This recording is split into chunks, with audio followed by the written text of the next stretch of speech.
Hey everyone, this is Louis7 and I am streaming the Lord of the Rings online, and today we are back to Treebeard, which means Bree-land. I have two characters that are in basically the same level range. Rune Keeper is 18 now and the Guardian's a bit behind at 16.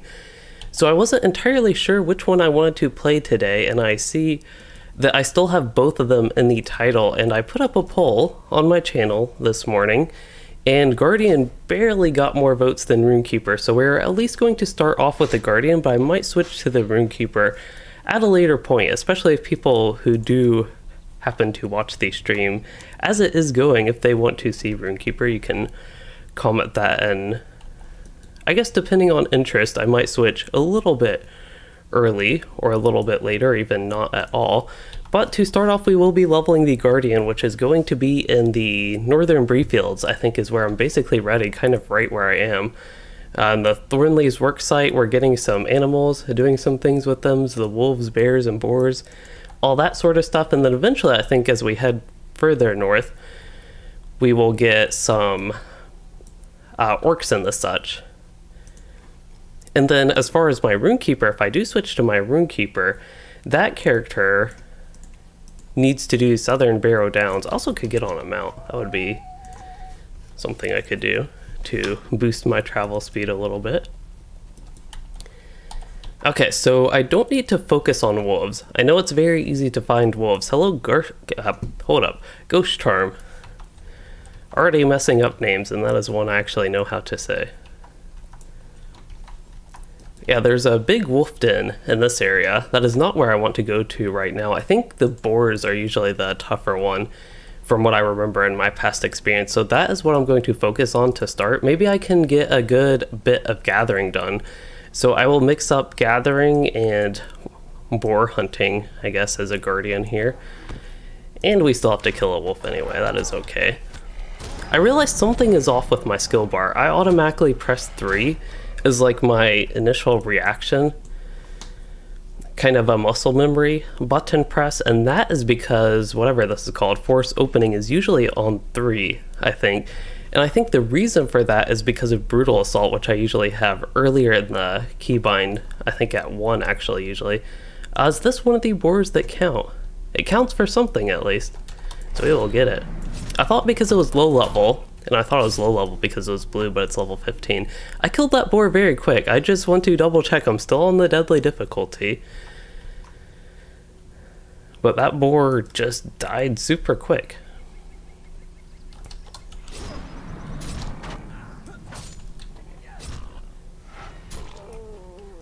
Man, this hardly seems like a challenge, just pulling one regular mob at a time. That has been pretty similar to my experience, but I didn't remember it being this easy to kill single mobs. I know signatures, and especially signatures with extra mobs at the same time, has been the toughest part so far. See, I see some gathering things to the northwest, but I also see one to the south here.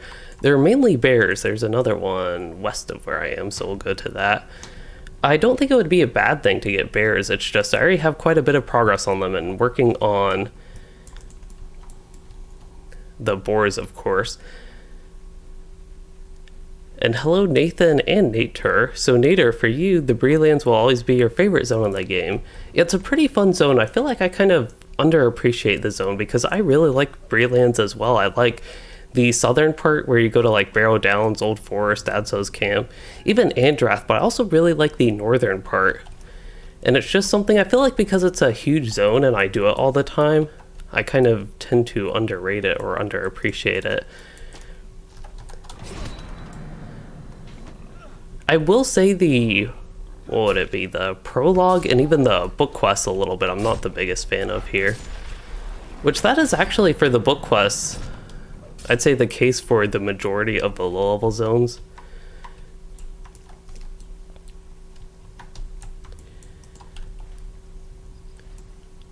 My favorite book quest series is actually the Legacy of Durn and the Trials of Dwarves so far. That is so far my favorite one. It's like the newest to the game, so it's kind of interesting to me with that. I don't think this boar here will count. Nope. So we need to head, I wonder what that is. Is that ancient? No, that's actually barrow iron. I know that's getting close to Wildwood and all the additions there. It's not quite Wildwood, but it's also out of where I need to be. So Ghost Charm for you, at level 22 on your warden, you're doing the Bilbo quest, which is the new missions. Kind of mini story thing is what I would call it, but I'm kind of surprised. At least one thought is I'm surprised, and that also maybe makes a little bit of sense actually. You're getting whooped on those, and my first thought would be surprised because missions are really easy in general, but also, from what I have heard, is that the Bilbo missions are tougher than all the other ones as well, so maybe that is why. And perhaps at lower level, just the way they scale at low level, is that it's extra hard at low level, and then if you have Deadly +1, the difficulty turned up, then that's just like another contributor.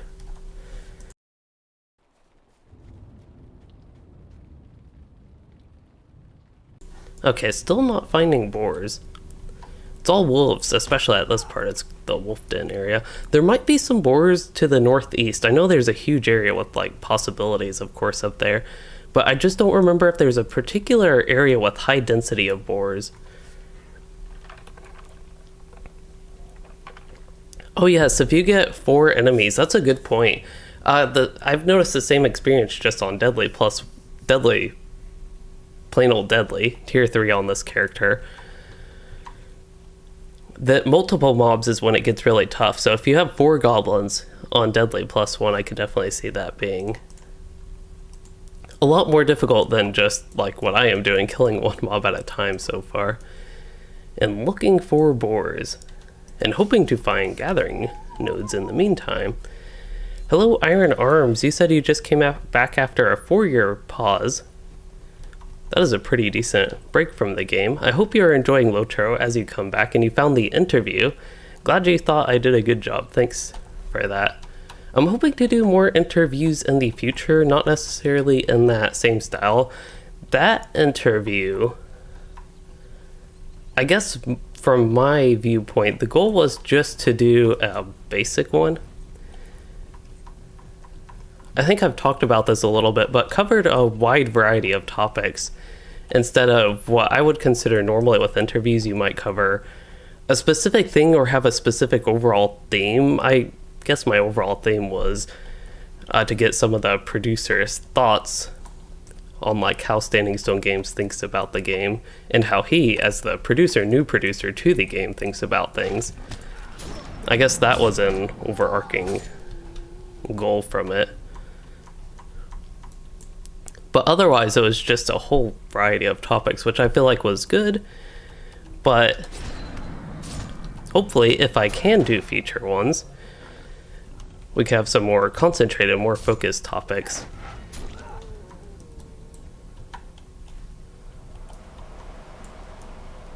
Okay, so this is probably about as far northeast as I'm comfortable with heading. It's kind of neat though. I feel like this is a place I just don't visit much in Bree, so it's kind of simple landscape. Fields is what I would describe it as, a few trees here. And very nice and open is how I feel about it. It's kind of nice, and it's raining, which is actually also kind of nice to me. It's been very dry outside where I live lately. Basically the whole past year.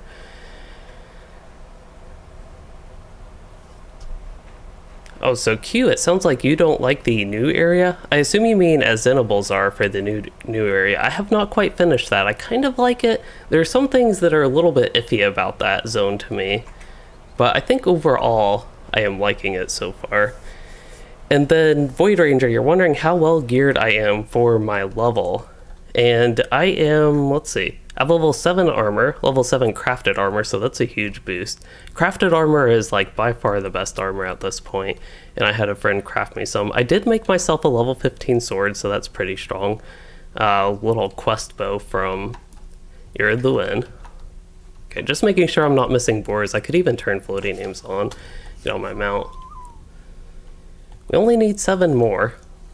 There might be some to the east here. I don't think you can go into the little boar den area, but I just don't do this quest enough to know for sure if there's a huge density of boars somewhere that I'm less familiar with. But for some reason I felt like this eastern side might have some. It looks like there are at least 2 here, so I consider that a success. So it sounds like Deadly +1 is also a big jump from the baseline Deadly.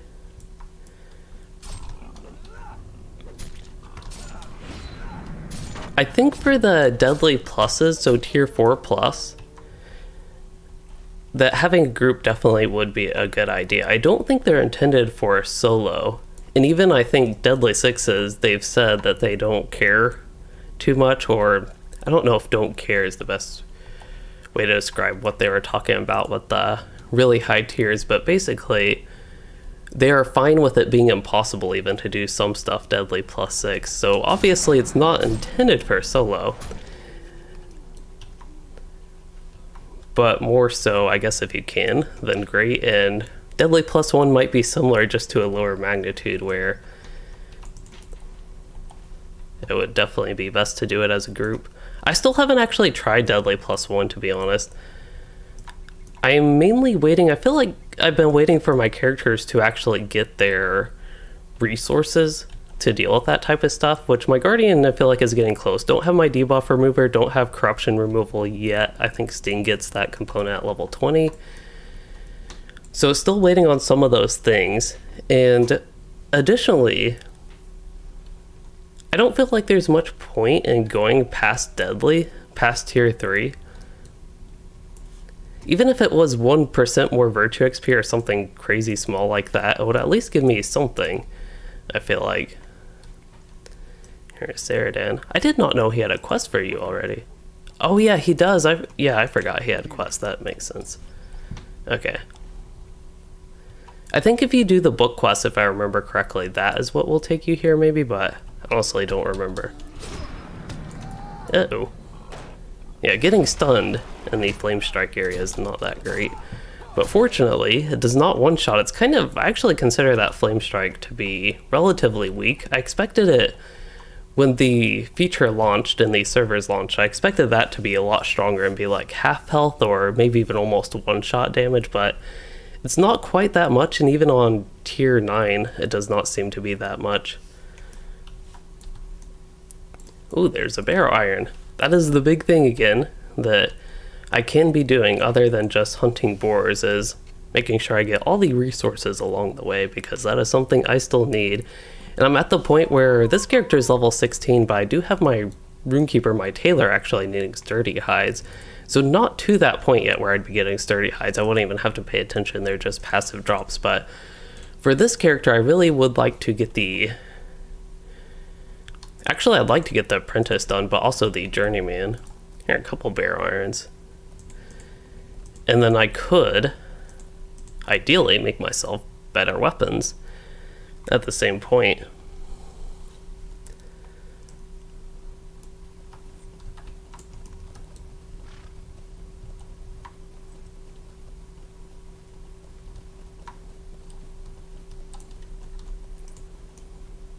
I feel like for this character at this point, Deadly +1 probably wouldn't be bad. I would have to actually experience the difficulty jump on plain old Deadly versus Deadly +1. Did we get... No, we still need bears. Okay. Don't want to run out of bears, even though they're usually way easier to get than the boars. It's still a good idea, I think, especially at this point when I will only need 2 more boars after this one to go ahead and get some bears.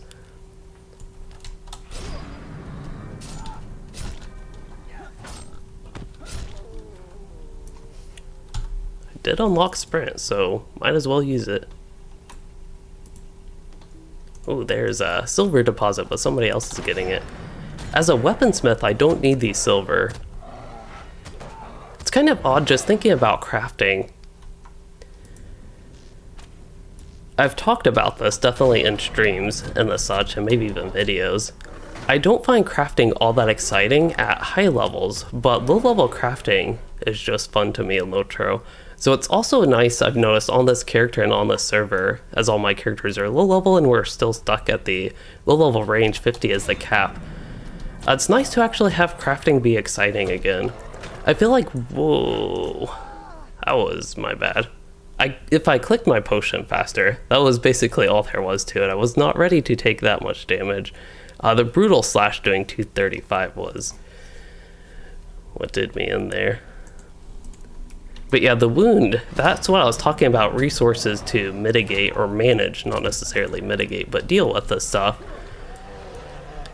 And having the tools available for your character to deal with that stuff doesn't come till higher levels. And that's when I think even increased difficulty from where it is now would be more exciting.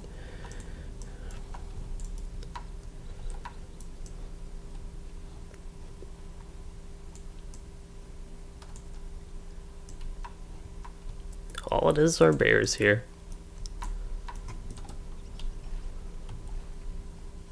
I don't know how many wolves I need. I still need 9 of them.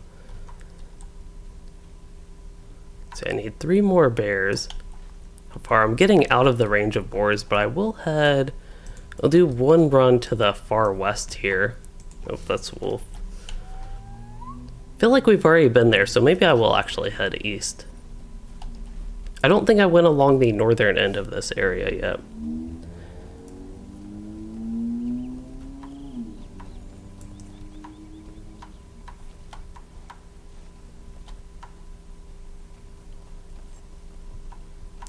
Saw 1 bear and 1 wolf so far. There's a boar.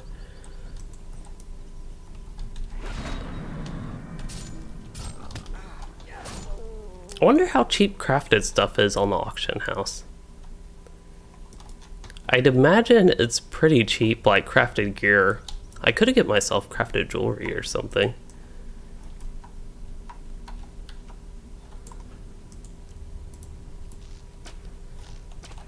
I think my characters are finally accumulating gold a little bit. I think my Rune Keeper has gotten, from the Hobbit gifts and the such, has gotten actually a few gold from those.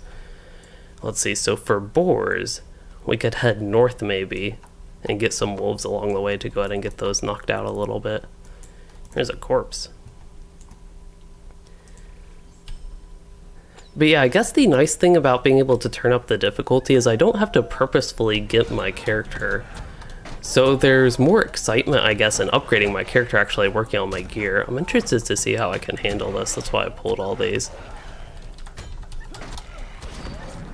I am ready to use my potion this time. Oh, I was ready to use my potion. I was not ready to die. Let's see, I got a 105. Oh, those were regular attacks. Huh. I actually don't know exactly what happened there. I saw my health was getting low, but I only took like 180 damage and then a third attack at the same-ish time, but different time according to the combat log. About 100-ish damage. I don't know, I am a little bit confused exactly how that happened, but because I was paying attention to my health and was going to use the potion, but thought I had one more attack against me. I guess bad timing. I'll have to improve and not die as much, but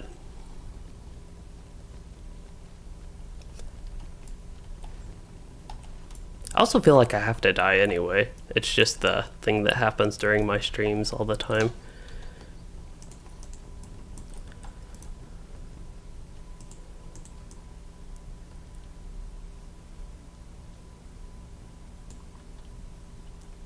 Let's look at my traits. I think I get 1 more trait point and a level up. I'll get thrust then, which is nice. I could also try the yellow line. That's something to consider, especially as we get to the orc camps later. I think that could be a good time to actually try the yellow line and see how it is. I think one of the big benefits with the yellow line is the AoE, but the problem is if I will even be able to survive the AoE. I saw a barrow iron way down here. It's a rich barrow iron, so extra worth getting. And hopefully we can find a boar now that things have maybe had a chance to respawn and the such.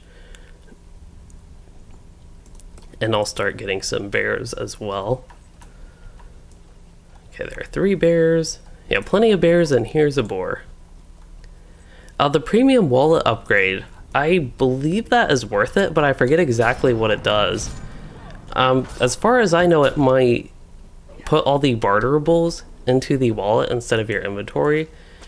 And this is actually something that the producer mentioned that he wants to change. I feel like he's talked about it more than once, but in my interview he also talked about it. That seems to be one of his biggest gripes with the game is the wallet, and that it's not like included for a free-to-play player. So perhaps in the future that will actually be included without having to upgrade it. Right now, Dennis, I am playing the Guardian. I will probably switch to the Rune Keeper at some point later, but that really depends on the progress of this character. With the wound, that's again the thing I don't have the tools yet to just like remove debuffs. And honestly, debuffs feel bad at this level with the difficulty up because you just can't mitigate them. Because usually you would have skills and maybe even have to do some management. There are also potions I guess I could technically get. I think you can get those at this level. I don't know, I'm not a big fan of the whole potions to remove debuff system in LOTRO. It's something I just don't think about, even though it's an important thing. I just don't think about it. I think partially because I'm not a fan of the system. I do need one more bear. We'll actually avoid his thing.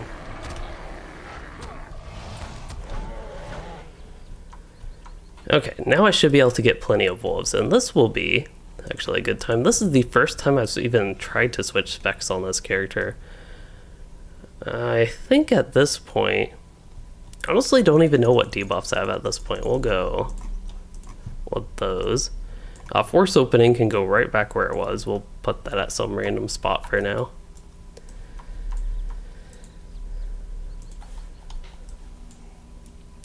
Oh, I believe we have the plus 10% Virtue XP weekend going on. Yes, we do.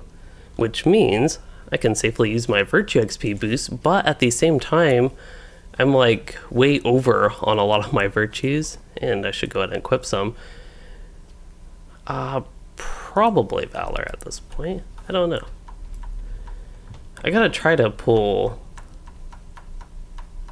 Let's see, they're level 19. That's another thing. These are level 19 wolves, but I want to try to pull 3. We'll see how the AoE does.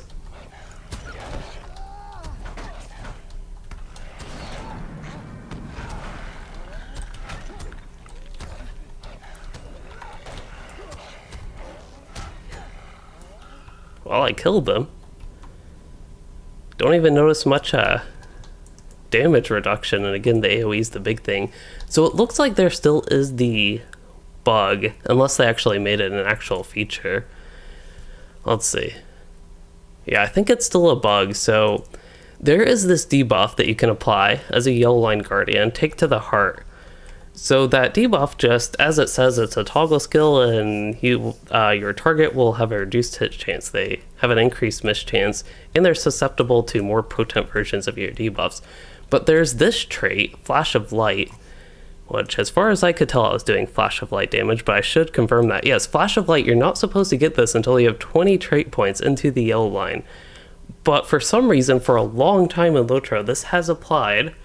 Before you get 20 trait points, just by speccing into the yellow line, you will hit them with Flash of Light.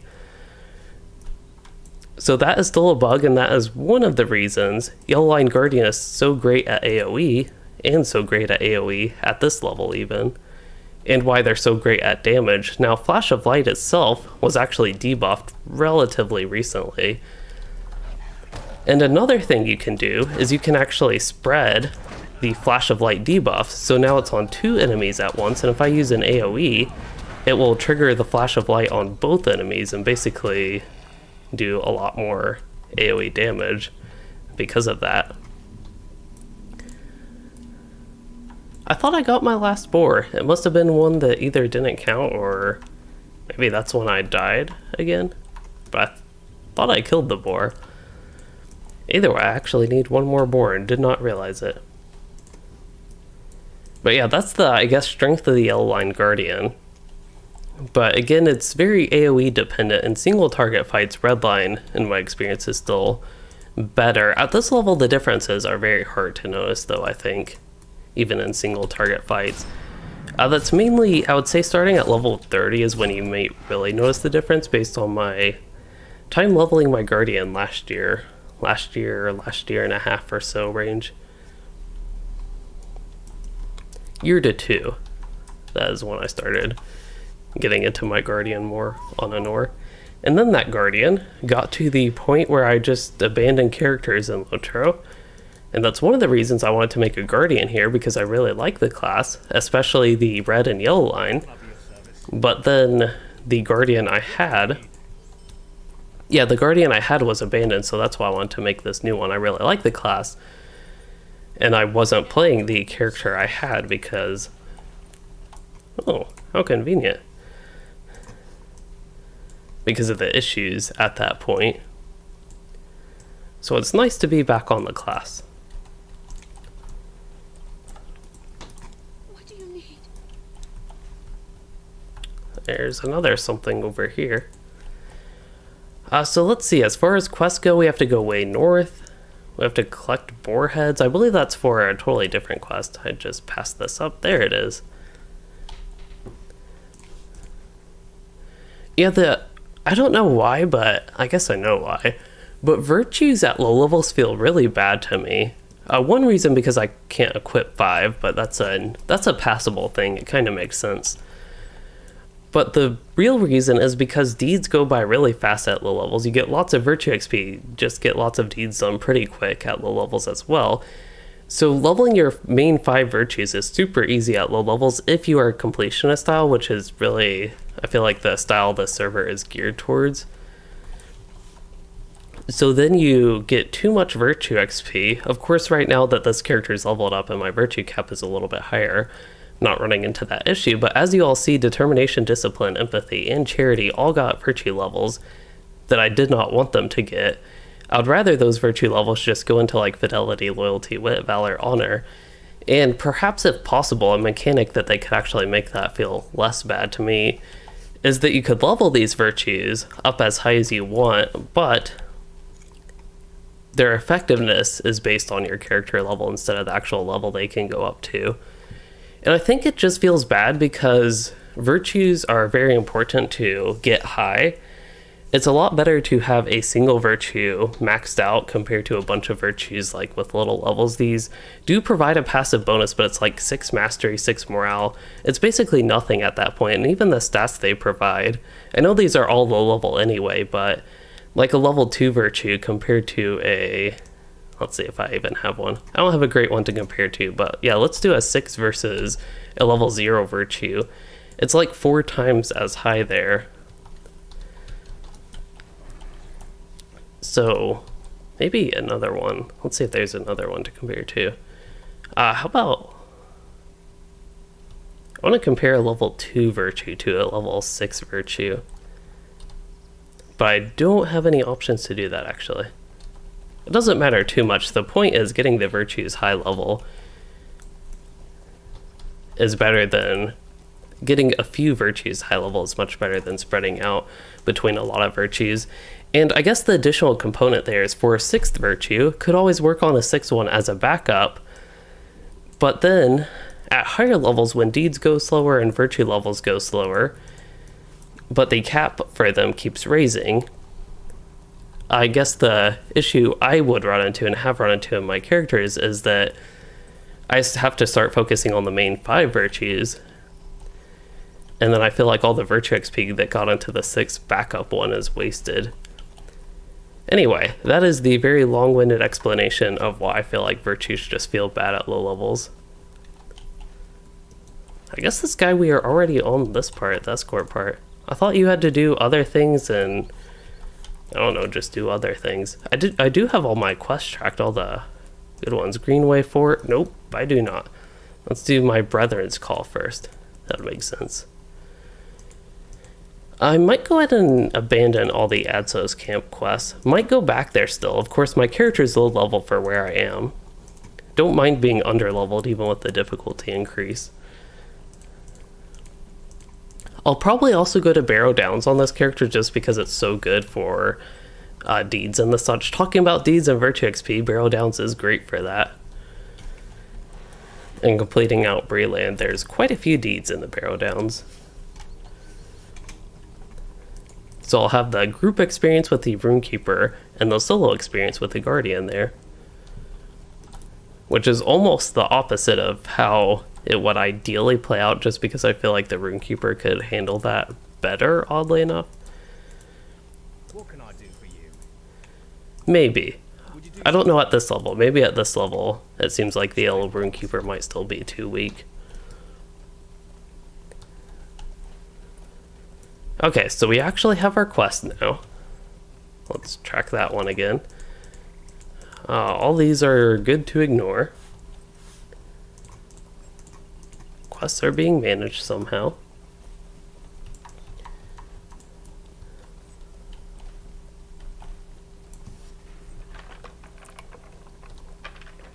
Getting Discord notifications as I travel. And they're basically nothing. CPU temperatures are still doing good. That's something I still am trying to keep track of since I changed the CPU out.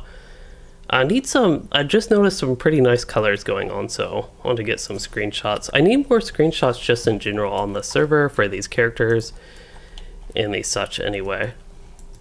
Okay, headed up this way. We'll just ride past that orc, not doing a good job guarding.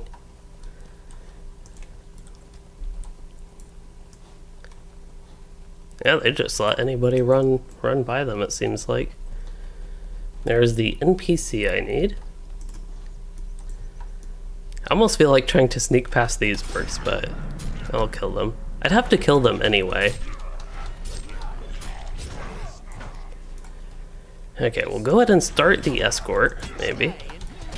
I still am playing the red line, it looks like. I'm really interested. I feel like level 17 is when more differences will start to be noticeable. That was a very slow potion. That's another thing with the potions, even if I do click them sometimes, just because I am the type of person, I guess, player that likes to wait to the last moment to see if I absolutely need to use a potion. I feel like that is not a great strategy for a server or for a difficulty like this. It's just kind of one of the ways LOTRO has conditioned me, partially, and also just the way I am. So one problem is there's a lot of lag sometimes, and I believe potions the execution of those might depend on what you're actually doing. So you might have to wait for animations, like with basically all skills in LOTRO. Maybe potions are counted like that and they're not actually instant, rather. So that is a possibility that they do have to wait for your current animation to finish. And that's essentially LOTRO's system of a global cooldown, and that would imply that potions are on the global cooldown if that is the case. But even outside of that, I've noticed there is oddly a lot of lag, it seems like, with potions compared to other skills, and that could just be me noticing it because they're usually more emergency use type things, and that is when I notice that it's going off very slowly. Okay, that was a quick Escort. For some reason I thought there would be more orcs involved in that. That's basically why I was skipping around a little bit, but not really necessary. I'll have to kill these orcs anyway. Maybe see if I can find a chest or something useful up here. Because I clearly need more stuff in my inventory. And speaking of more stuff in my inventory, one, I did not get the subscriber town services, but that was not my original point. The original point was I thought I would see if I have any armor upgrades, and it does not appear to be the case. I also have all these, yeah, like the max power. Might as well go ahead and use the max morale one. I feel like this would be a time to get some benefit out of that. Alright, we will test the yellow line guardian here. I'll give it a few different types of tests. Don't have my debuff remover again. That's the thing that... Yeah, that was a slow potion go off. I am thinking the potions, they do feel like they're on the little cooldown. I might have to use this green guy as well.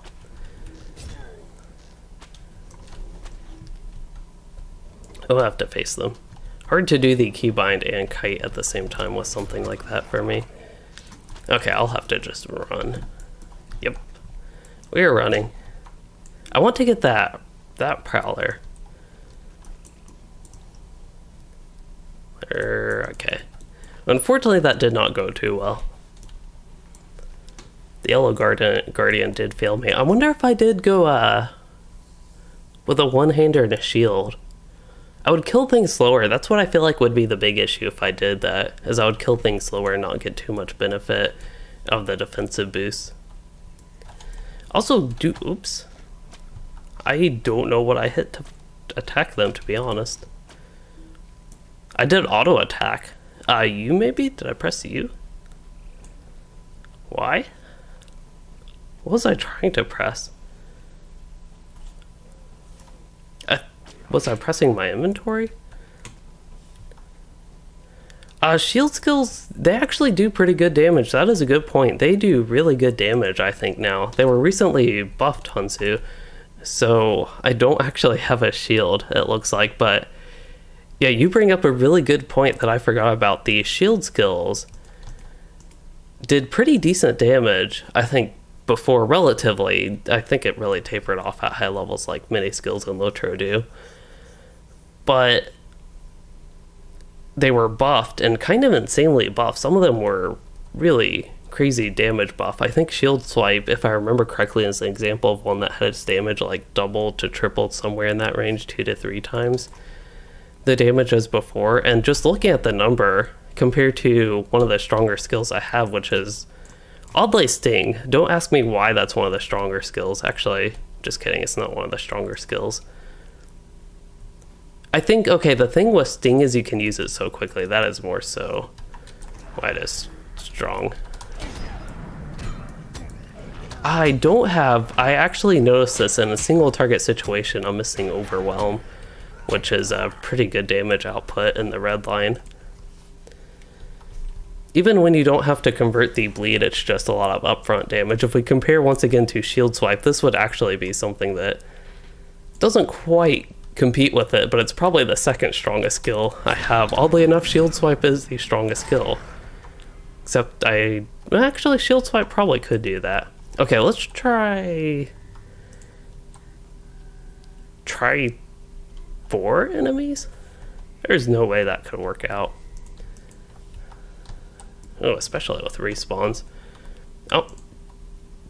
What button am I pushing? Why? U? I think I'm pressing U because I almost auto-attack something again. Okay, so double check I don't have a shield. I think Armor Smith makes shields.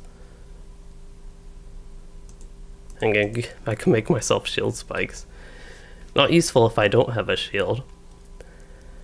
Let's see, what was I doing? Oh yeah, I was going to start using my consumables, because I have tons of them and might as well use them. And I want to try.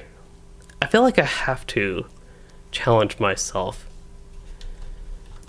See what my character can and cannot do. Almost half the, I don't know, half the point of the server, but one point of the server is seeing how many mobs you can manage fighting, and what styles of fighting I guess you can use to manage the enemies. Okay, so focusing on AoEs, I got 2 of them down pretty quickly. There we go. I wonder what the bear warning if they're running on deadly. Oh, I can't even attack anything. I'm so low health. Well, they killed something quickly. I don't know if it's because bear warnings are strong or maybe they don't have their difficulty up. Either way, that gives me a chance to utilize them to get some quick XP and kills.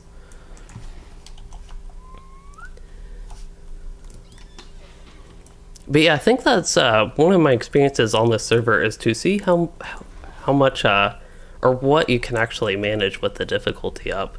That's kind of interesting, I guess, to investigate that. Oh, we still need prowlers.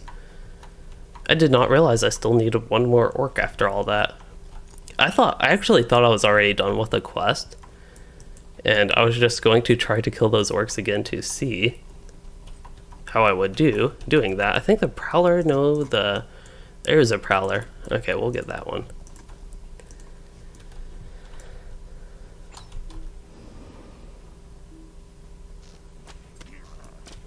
Good old range DPS of a guardian.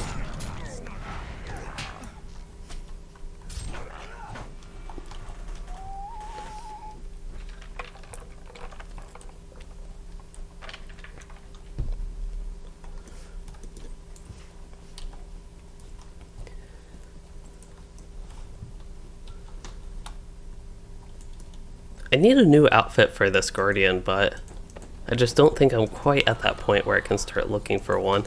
I will say the armor I have, the level 7 armor, it honestly, to me, doesn't look too bad. But I also don't think it looks all that great dyed is the problem.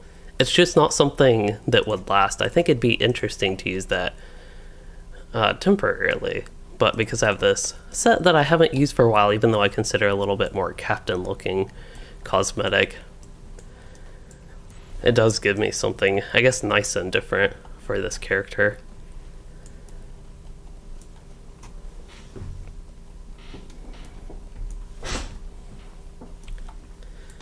Seems like any time I try to reposition, this chair just like squeaking now, unfortunately. What do you need?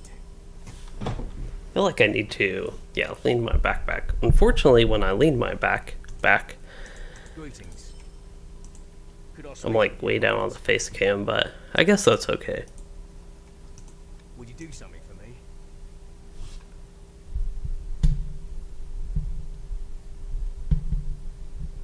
There we go.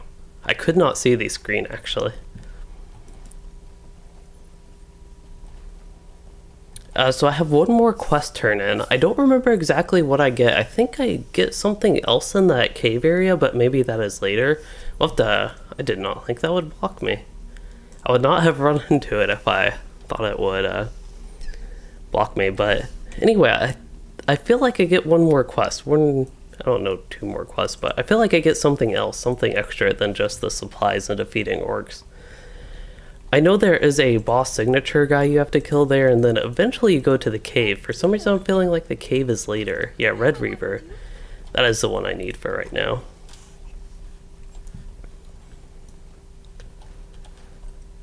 Oop. Very full inventory today. I did get some new food. I got 9 vitality. That'll be quite helpful. Good old hobbit breakfast. Okay, looks like I reached the virtue cap with something. Yeah, loyalty. And then it should go to wit. I don't want charity or any of these to be ranked up anymore. I think at some point I just forgot that my virtues were to the cap, and that's how that happened. I don't know why it did it determination, discipline, empathy, and like skipped compassion and confidence, but yeah, it decided to do that. And oh, perhaps because it was 2, and then this had some XP, this had some XP. So then it went to the next one, which would be this one, like kept going down or something like that. I forget the exact mechanic of where it fills in the extra virtue XP. But if I actually did get a side pick, I would probably do... I don't know that I do confidence. That could be a good one. Not confident on that. But fortitude could be a backup option for this character. I'm just guessing the morale would be useful. Perhaps the key is actually maxing out the DPS ones. Currently I'm doing the mixture, getting really efficient virtues basically is the strategy. I would actually say honor is the least efficient virtue, but maybe at low level it's good enough that it is actually a good virtue pick for low level. What I need to do is switch my class traits. There we go.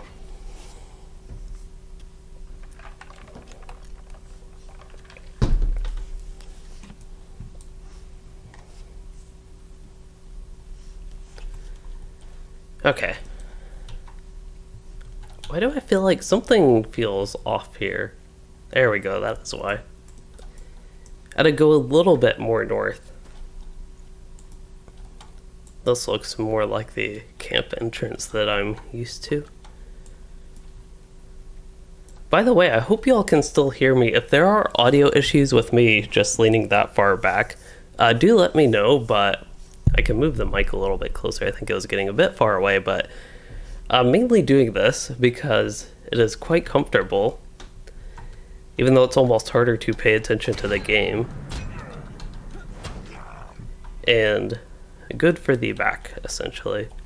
Okay, so the Red Reaver is actually right there. I was going to say he should be around here. He just happened to be exactly there. And this is the difficulty that I can run into, is with signatures, because they actually take a decent amount of time to kill. He's also enraging, it looks like. Okay, got him down though. I don't know if I would have been able to get him down with another orc at the same time. But now all we need are supplies. And I believe supplies should be my main focus. I'm actually pressing the delete key and not finding any supplies here. So maybe we'll head straight north. I thought there were supplies all scattered around here though. I am not seeing any. Do they drop the supplies? Oh, they do drop the supplies. Maybe I just need to kill orcs. I thought there were also supplies on the ground, maybe in another location.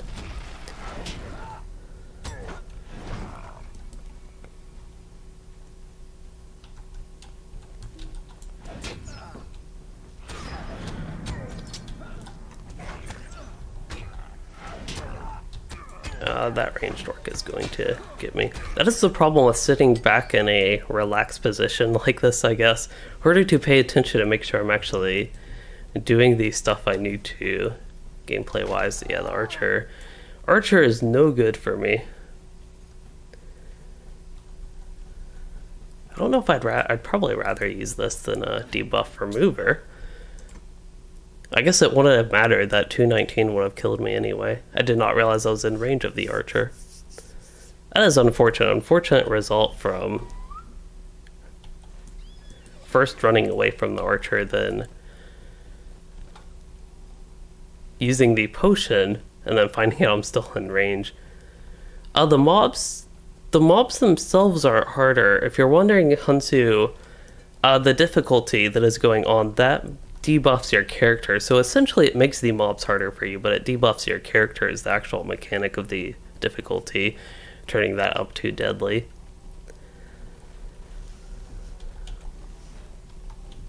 Let's see. I was heading here, by the way, to get my subscriber town services and maybe look at my crafting. I don't think I can craft myself anything useful, but since we're right next to Bree, I felt like I might as well just get the town services at the very least. I wonder they're level 18, which wouldn't help me right now. Ooh, is that a two-handed? Nope. I'm in the mood to use a two-handed axe, and I don't know why. That just sounds like a fun weapon. Okay, let's sell everything I don't need. I save every crafting thing because I know a lot of people are new to crafting. Plus I sell basically every crafting thing anyway, but that way anything I don't need and don't use for crafting myself, I can at least hand off to somebody that would use it. Now I notice my inventory is really full with cosmetics and there's no point in that basically at all. So I am going to make a cosmetic chest here. We'll make it chest 10, which is kind of unusual for me. And while we're traveling up north with the scenic Bree-land nighttime view, we'll just drag everything there.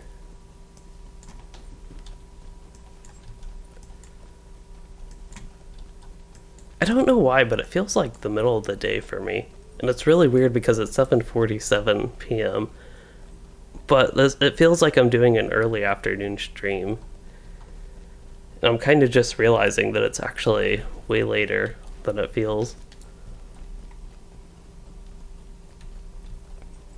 Okay, accidentally closed that panel. We are not tracking ores. I was about to say I have not seen ores. Wanted to double check I am tracking them. I was not. Okay, don't need that. We can just destroy it. This is... don't want to destroy that. Cosmetic... these are cosmetic. I could get myself a cosmetic shield. I won't be too much help. Don't even need that. I didn't mean to drag that in there.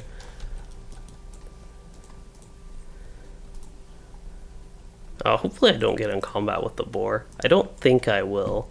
Oh, it's an aggressive boar. I thought boars usually threaten to attack. Alright then. Didn't work out too well for him. Okay, I want to save my virtue stuff. Maybe we'll make chest 1 virtue. And then chest 10. That'll be dyes. Fireworks, this can just go in the plain old. We'll already add space. I'm level 16, and I'm already adding space to my vault. How was I go? Oh yeah, put random junk there basically. Unfortunately, I do consider the fireworks kind of just space wasters maybe. Like, they're neat. They'd be neat to set off and all the such, but they do feel like space wasters, unfortunately. I might try this outfit with this character. Actually, let's go ahead and make an outfit slot with that. Just trying to do useful stuff while I'm traveling, really, but it's kind of a bunch of stuff at once. Okay, there we go. Ooh, don't want my shield showing with that. Actually, if I do that, we could get the...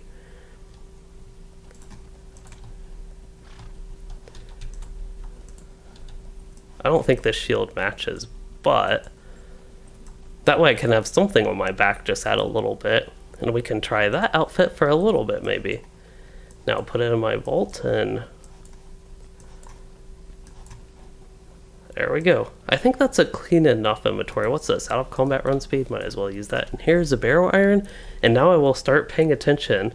I guess I didn't get Thornley's Revenge turned in. I don't know if that's actually a quest that leads to something else, or if I have to do all 3 of these quests, but I might actually run back, unfortunately, and check to see if that does lead to anything.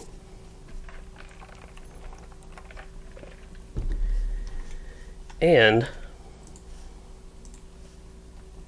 there's a barrow iron, but I believe somebody else is either getting it or already got it. I'm noticing all these boars, which is like 2-hole boars. The one earlier that we killed I don't think would have counted for the earlier quest, but it's kind of that thing where you get done with a quest where you need boars and you're hunting boars for a long time, then you get done with the quest and all you see is boars. I don't think it's quite that bad, but they all have the same cloak, and 2 of them have the same armor. Oh dear. Thornley's Revenge, that is the name of the quest. Don't need either of those. That did not lead to anything. That is okay, just thought I would check.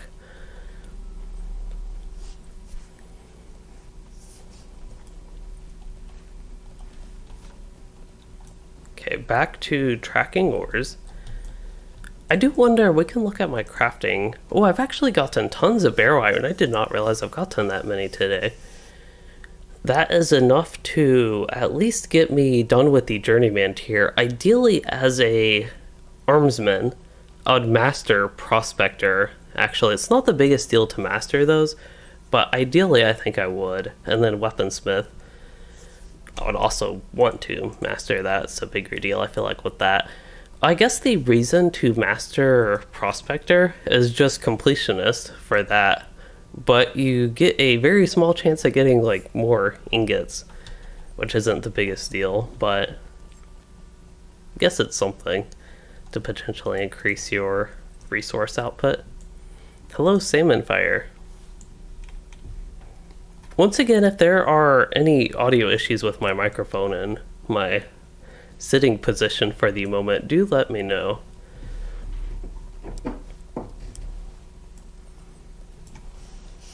But otherwise, it is quite comfortable way down here right now. And I think at this point we just need to kill orcs. Again, I thought stolen supplies you could actually pick up, but I don't mind just killing a bunch of orcs. I need to kill them all for deeds anyway, so it's totally fine to just kill bunches of them, as far as I am concerned. Probably good for me to use consumables at level 17. That is when I will pay attention a little bit more to the gameplay and potentially bounce around red and yellow line again. And what I was thinking was maybe after this quest chain, when we get to Hengstacer's farm, and maybe doing all the intro quests at Hengstacer's farm at least, after that maybe would be a good time to switch to Rune Keeper if people are interested.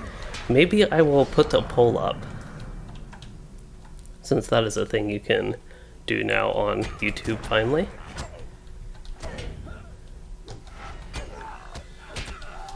I'm not trying to justify killing orcs. I would kill them anyway, but as far as not looking for stolen supplies, it's more justification of actually not looking for stolen supplies and just being lazy and killing orcs.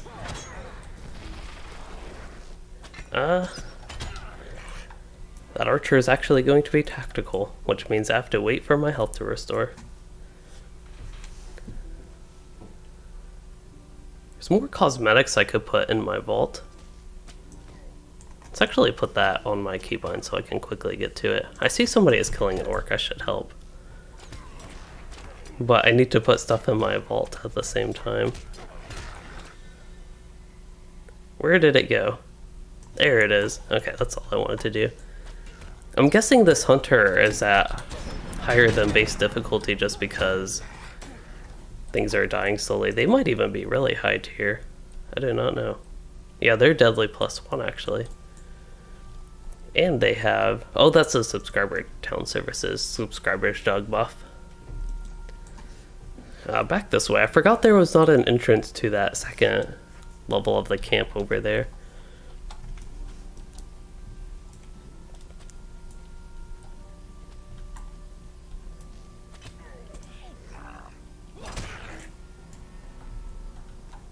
Okay, since we have not been to the right, that is where I will start this set. I don't think I quite got out of that area. I was pretty slow to move right there.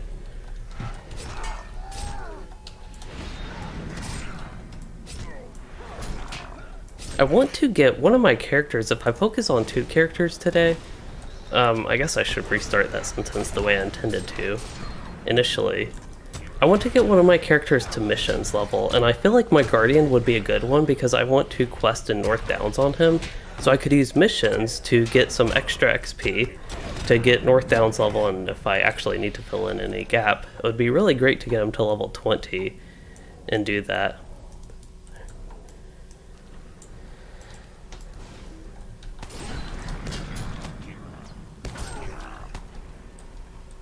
This skill is really nice when it crits. Does tons of damage even at this low level. I did get all the quests done, but again, I can, while there are people here to help, I can get some deed progress. I will say one of the things about this server that is overall okay is that... hold up. What was I going on about? If the difficulty were server-wide, like if there was a server-wide deadly difficulty, I think that would be pretty fun, but I also think it's good that players can choose to play at normal difficulty. But I think it would be a little bit more maybe immersive if it was a server-wide difficulty, because then everybody is on like the same playing field, and when you run into people on lower difficulty, sometimes they just kill things very quickly, and it can kind of take you out of the moment, I guess, of having your difficulty up. Also, if you run into people who are at higher difficulty than you, maybe you're doing the same thing to them, where it feels like you're almost carrying things too much. I hope the Rune Keeper is actually hitting things and not just healing me, so they get some credit. But I'm not sure they get credit if they don't actually hit things.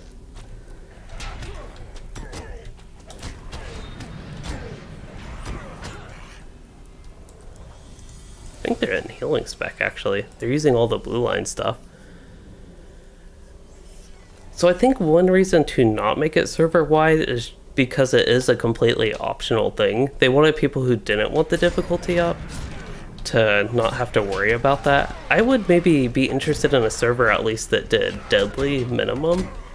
I think that would be pretty neat and perhaps a little bit of a compromise. It would be a little bit more difficult. Deadly, as you all see, do run into issues with it. Usually it's me not paying attention or just trying something, trying to fight more enemies and seeing what I can handle.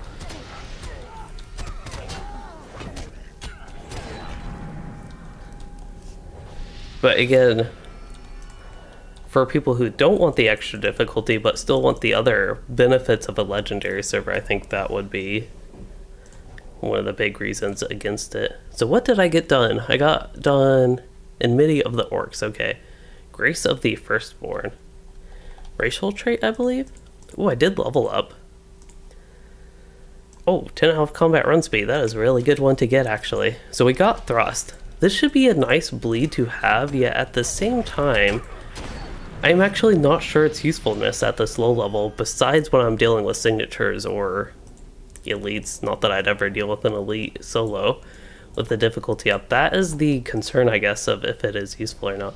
And these guys are just following me around. Go ahead and use thrust. It might be needed for a deed anyway. Does not look like it unlocks something.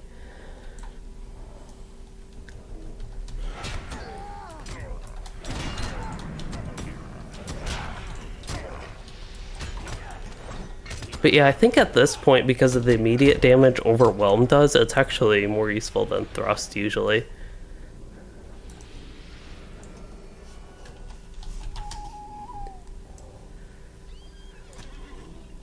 I don't know if they got all they need, but I'm ready to leave.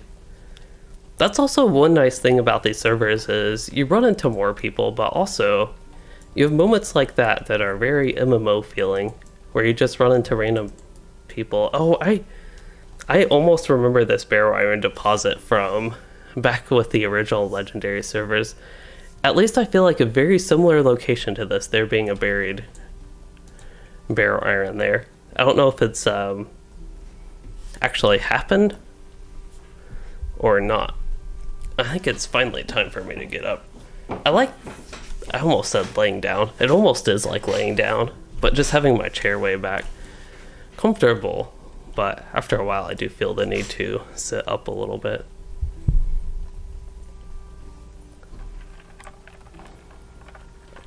I guess the big difference compared to my old setup is when I would stretch my legs out, all that would change before is I'd just like scoot back. Usually something like this. I believe something like that. Or actually I wouldn't scoot back. I would sink down, but I'd have my legs out. But now if I do it, I lean way back like this. And it really is, I feel like reclining, like a recliner chair. In a way. Anyway, back to normal sitting positions for now.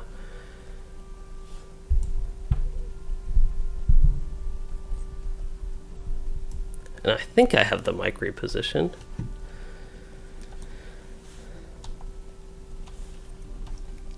Hold up, eventually I'll find this NPC.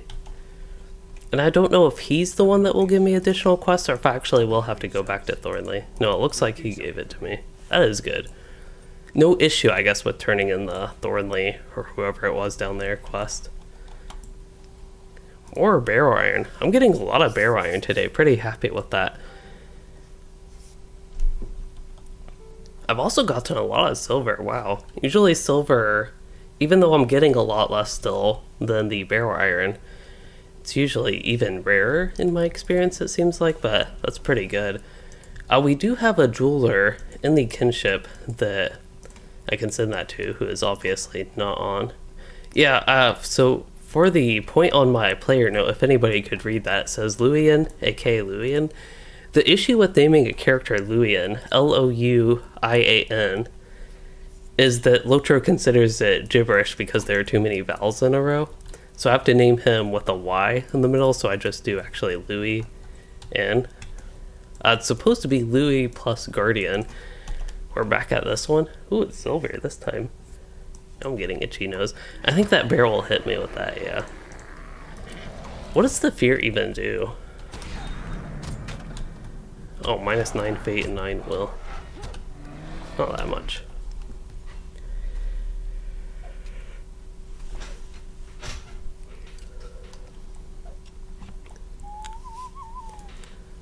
Once again, forgetting it's not afternoon, realizing I'm yawning, not because I'm that tired. I feel like wide awake as if it were earlier in the day, afternoon time again. But I guess the day has gone by fast is why I would feel like it's afternoon.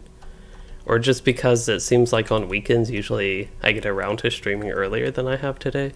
What are we doing? Just going to the cave? I need to kill orcs anyway, so let's do that. Oh, this is all I pulled? I thought I pulled more orcs. Okay. I'll try the yellow line again. This will be another test moment, so good chance I die or have to run away or something. Still don't have my debuff remover, that is crazy. That's like the debuff remover, corruption removal, and interrupt are three big things. I feel like three of the big tools you get. And then there's also, I believe Guardians get a slow, but I don't remember exactly. That would be another thing for kiting. Yeah, Guardian Redline is really fun to me as well. Okay, there's a camp of 3 orcs up there. Let's try it. I have to be really careful actually about War Chant because that will hit. It's a full circle AoE, so it can hit a lot of nearby enemies. This should go by better than before just because I have War Chant. They have their corruptions, but once again don't have a corruption removal at this point. Yeah, the brutal, if you get charged into brutal charge, that can be quite fun. Even just regular, I guess it turns into brutal charge, but then getting this this trait makes it even more exciting, even though I usually don't get that trait actually. It's brutal charge when it changes into that is the thing. There's that Rune Keeper again. Entangler, I did not go to Weatherstock today. I was not even aware that was going on today. Usually stuff like that I am not the biggest attender of. So welcome back, Bacalonius. Or you said, I thought you said just got back to the stream. I was like, I don't remember seeing you before, but maybe I just forgot. Anyway, welcome to the stream. And the backpack with a shield, that is, honestly, I don't know. Something I get on every character. It is the Reveler's shield, I believe, and it might be, I don't even know if I can speculate where it's from, to be honest. It is, actually, I mean, he said, is the High Elf two-handed stance with any two-handed weapon looking weird. I think it is a little bit. What's most weird to me, though, is the halberd on like a High Elf captain or things like that. The animations just don't feel right. For me, the sense I get, I guess this cave doesn't have the difficulty up, which means we just run to the end and pull everything. Do I need brigands? No. Need them for the quest, but don't need them for a deed or anything.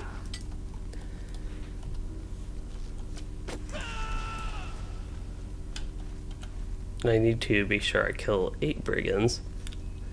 I think south is where I need to go, but I want to make sure I get all the brigands. But yeah, the High Elf captain with the halberd, the weapon choice of captains, feels to me like they have never actually used a halberd before.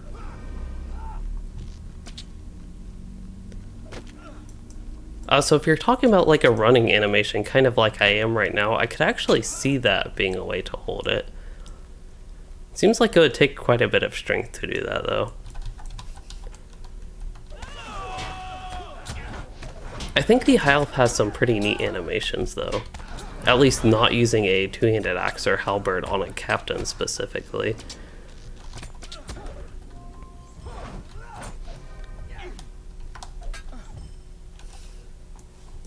I also believe I'm using a two-handed weapon, but he's holding it with one hand as well. Got enough brigands. Maybe I would have gotten enough brigands heading down this way to begin with anyway. I guess we'll never know.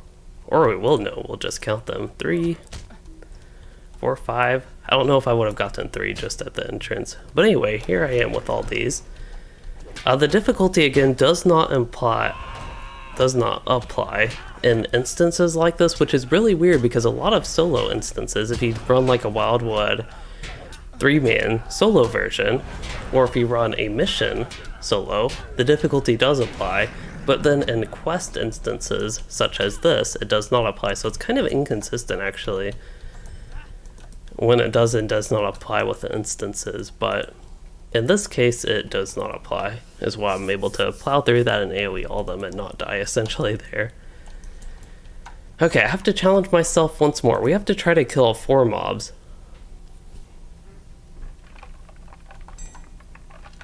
Preferably solo. Wow, level 22 and 27. Do they have this? Oh, they're on deadly +6. Nice. That's a lot of buffs. A lot of them from the minstrel, but still a lot of buffs going on there. Alright. I feel the need to help them. I don't know if they want me to help them. That's the issue I was talking about earlier, is that it can kind of ruin the experience, I feel like, for some people, as if you run into people on easier difficulty than you, and they just like plow through it and kind of carry you through a fight when you're not interested in that experience. That's kind of why I worry actually about helping people, while usually it's probably a nice thing to help people. Some people might not actually want that. Okay. This is going to be difficult, but this is an extra bad way of adding challenge, which is pulling 4 enemies, although the other guardian took one off me, and doing it in a really weird manner. Looks like they did want the help, or at least they want to help me. Oh good, somebody healed me there. It's probably not good that I'm actually in tank spec right now. Could be pulling some extra aggro there.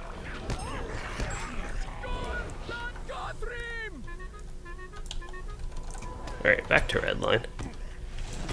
They're probably, if I had to guess, either just working on quests like I am, or working on the Workslayer deed. Also seems like a strong possibility. I am curious what... I think I've heard of that kinship before, but I was curious what cosmetic they had. It did not look like that initially to me. Not bad.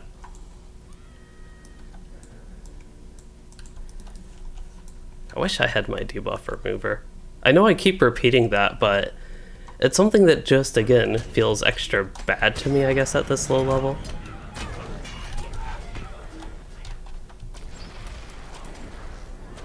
Also, one thing with those squares that I have noticed, and you all might have even been able to see, is if you're out of the square, you can still get hit by the effect. You have to be out of it by quite a bit.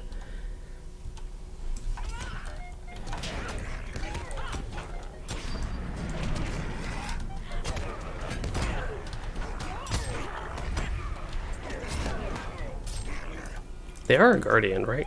Yes. I don't know if they'd be playing blue line, possibly. They have a shield, but it is possible to play a red line guardian with a shield. I have done that on my guardian on an ore to work on shield deeds, which I don't know if I'll do for this character. So the problem I run into when thinking about the server and the long term with the server is I don't know how much I will hold interest in the server as we get new level caps and the such, and it really depends also on the people I play with.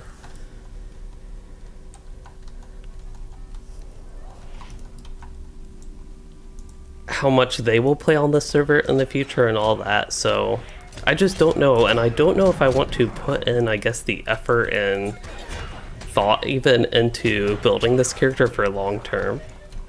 Even though I like to, ideally I would. That's like an enjoyable part of just MMO experiences, progression and building your character. Working on...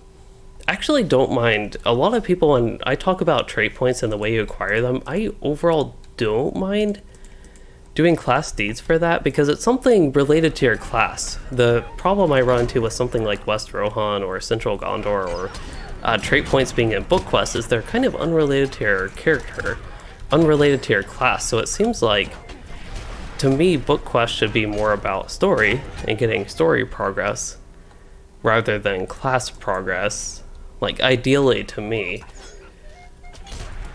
So I actually don't mind overall class deeds being a thing, first of all, and I guess class trait points a little bit more iffy on that, but I think ideally class trait points would be just from leveling for me. But still, class deeds are a fun thing to work on, I think. The problem is when you have to do something like shield swipe, I don't know if that is one, but you have to use like a shield skill like 1,000 times. There might even be one that's 1,500, something crazy like that. Did not mean to use challenge there. That's a good thing I was out of range though. I'm curious what this guy is playing on, if he's at higher difficulty. He's level 16. No, it looks like normal. I was just curious because of the ability to survive 4 mobs there.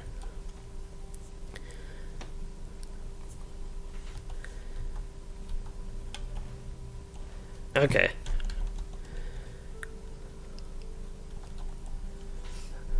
Disciple of Shields.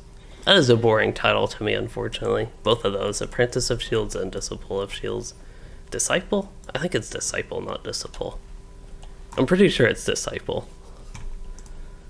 I don't think Disciple would be a word.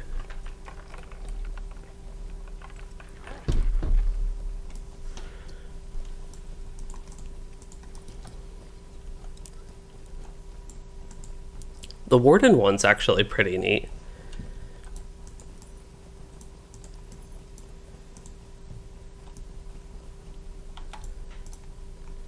Alright, what does he have for me?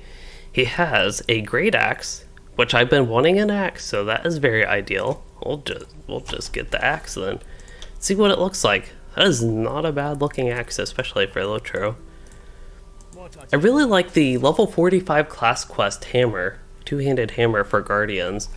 I really like that. So that's actually something, long time for now, that I am looking forward to for this character and getting that. Usually I'm not the biggest fan of hammers, especially in LOTRO. LOTRO weapon cosmetics are pretty, I don't know if tame is the best way to put it, but they're kind of boring overall, to be honest to me. There's some interesting ones and some interesting themes they have throughout different periods of the game, but usually they are just relatively boring. But that hammer, I do like. It's one of the weapons in all of LOTRO that actually stands out to me, I guess, is something that goes with stuff, and again, I actually like it.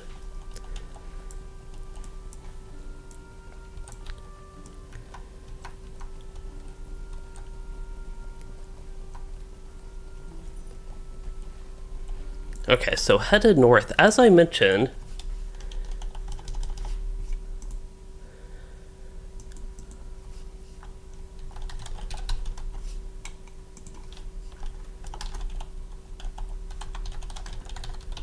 I am making a poll. I could actually talk while I'm typing. So as I mentioned earlier, when we got wrapped up with Hangstaster's farm, at least the start of it, I would either maybe continue with my Guardian or switch to my Rune Keeper. So I am going to make a poll on YouTube that you all can vote on, and basically after, hopefully the poll shows up, I think I finished it. After I get wrapped up with the intro stuff in Hangstaster's farm, that is when we will do whatever the results of the poll is on continuing with the Guardian and just continuing the Northern Bree area here with like the turtles and the such. Which, by the way, the turtle video, totally unrelated to the turtle stuff I'm doing right now, that was done on this character, will be uploaded as its own video eventually. I'm thinking Monday for that one. Okay, got lots of quests. 2 for Ninharn, 1 for nearby.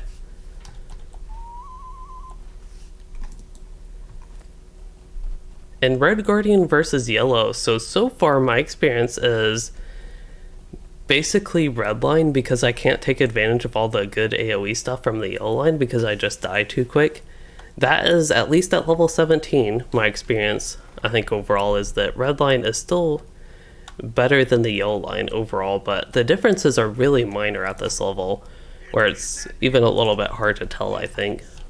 But I do prefer right now the whatever I'm on, the Red line compared to the Yellow line. The Yellow line is really great though. I don't mean to say it's bad, but you really need the big AoE to take advantage of all the stuff in Yellow line. I thought I needed something right here. Maybe I do. Oh, I have to actually, yeah, get that thing. Except I'm killing this orc very slowly. There we go. Oh, so I actually just ran past you. Were you the person that hailed me? I saw somebody hailed me. I was about to point that out, actually. And then... no, Westhoff, there is not PvMP on the new servers.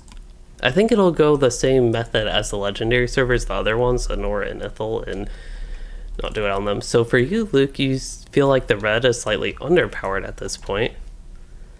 And Darion. That is the person that healed me. Are you... I have... That Rune Keeper seems familiar. Were you in the orc camp with me? If that even is you. That might not even be you. Okay. I was going to say as a...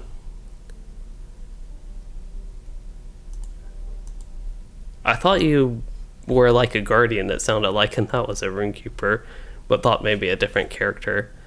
That is a Warden shield, but maybe I could use the one-handed club to go with my theoretical shield. If I get... I thought somebody...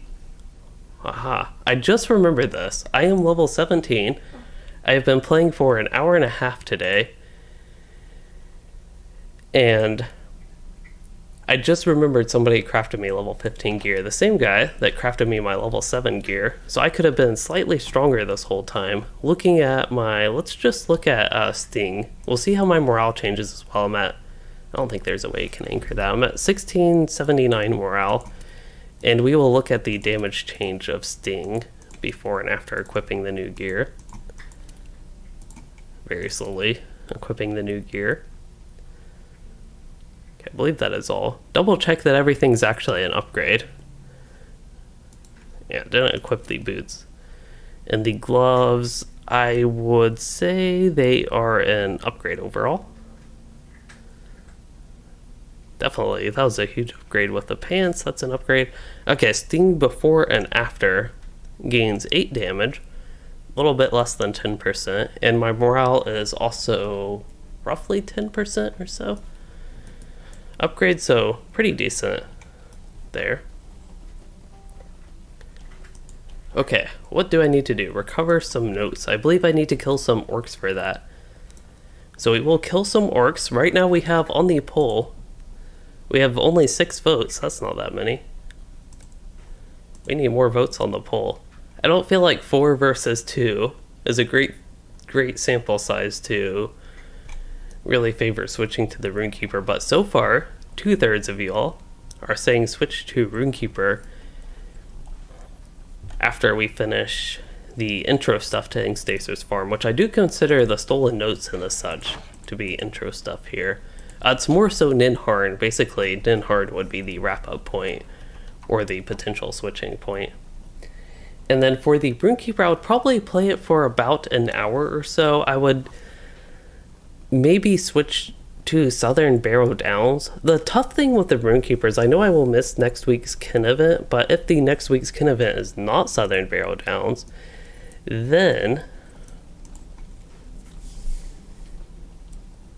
I would actually rather do that with the group perhaps in 2 weeks' time, but I don't want them to just switch the event for me. Okay, these guys do drop the note.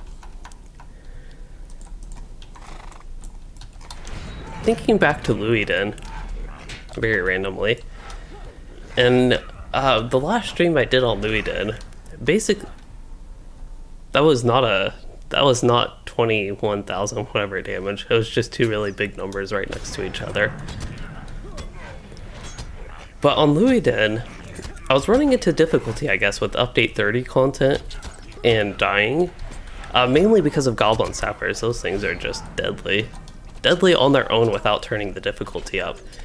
And I guess at that point I realized LOTRO has conditioned me to easy content. I'm used to just running through and plowing through things basically, and that is not so much the case on the server. But I feel like I almost ran into that here. I was just like, okay, I'm about to charge in through this camp, just pull a bunch of things, kill them quickly, and there we go. But I have to actually think a little bit about what I am doing and be careful, unlike I am right at this moment. I actually want to play both characters, Hansu. That is the problem. I also want to make a new character, to be honest. I almost did. When I did the original poll, I almost added an option to make a new champion or minstrel. 2 other classes I don't play that much. I oddly want to... Somebody's healing me. Is that Rune Keeper again? They are following me. I don't know if they're on the same quest I am. That is definitely possible, but I feel like they are following me today. I feel like champion would be a little bit odd, but I feel like minstrel, after the early low tactical damage hump that all the tactical classes have to get over, I feel like they could be pretty decent at this. If you can kite. I wonder if they want a group invite.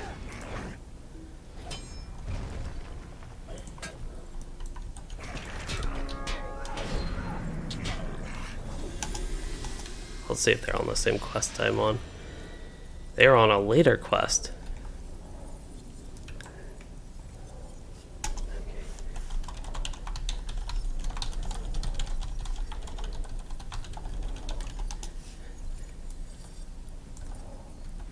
Looks like I already got all the Orc Slayer stuff I needed done. I don't know if it was just in many of the orcs and there's not actually an Orc Slayer deed, or maybe there is an Orc Slayer deed and I got that done. Let's see, we're in Eriador, Bree-land. There is an Orc Slayer and I got it done. I thought there was one. Yeah, minstrels are... I feel like they're underrated a little bit, but partially because just at low levels... Hold up. At low levels, because tactical classes are super weak, I feel like that's one reason. So people's initial reaction if they play a new minstrel, they're going to be very weak at low levels. And that's kind of like lore masters, rune keepers. Just seems like tactical... If I can get my words straight there, tactical damage is just bad at low levels. Okay, they needed Gazbers and company. Okay. I will stay for a little bit more. We'll go yellow line and tank. Alright, once again we're getting more tests in. This time with the healing Rune Keeper. The Rune Keeper is turned up their difficulty.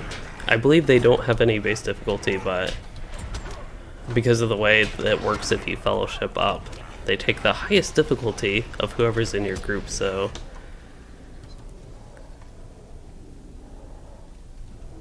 Yeah, Rune Keeper spell effects are pretty nice. I feel like they're almost more magical than the Lore Master in a way.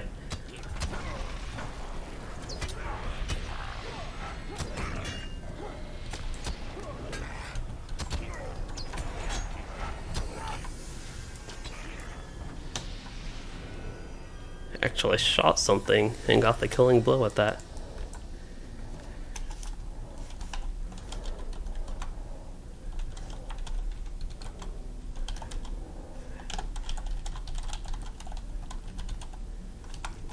Okay, we can get more orcs. And we'll get Gazbers again, just because.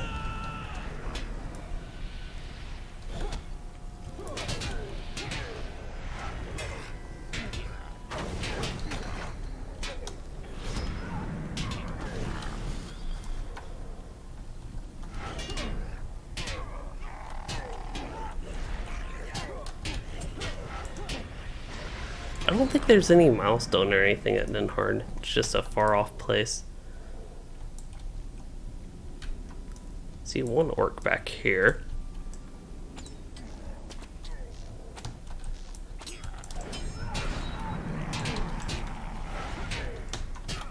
Bone Smashers and Bow Masters.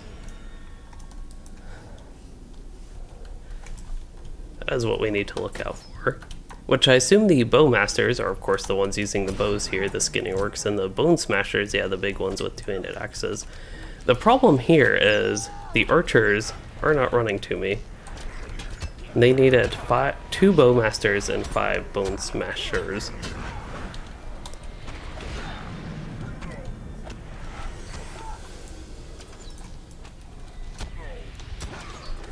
That was too messy of a pull. Wonder, it's kind of surprisingly quiet in the kin. There's one more person on. I know a lot of people in my kinship from Anor have been spending most of their time, it seems like. Not seeing many Bone Smashers here. I'll probably need these same orcs in just a moment, but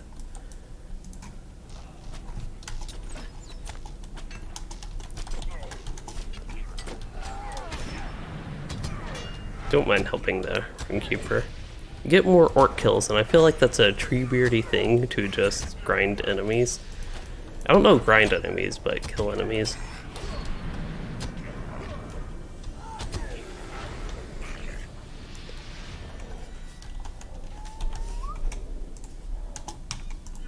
Oops.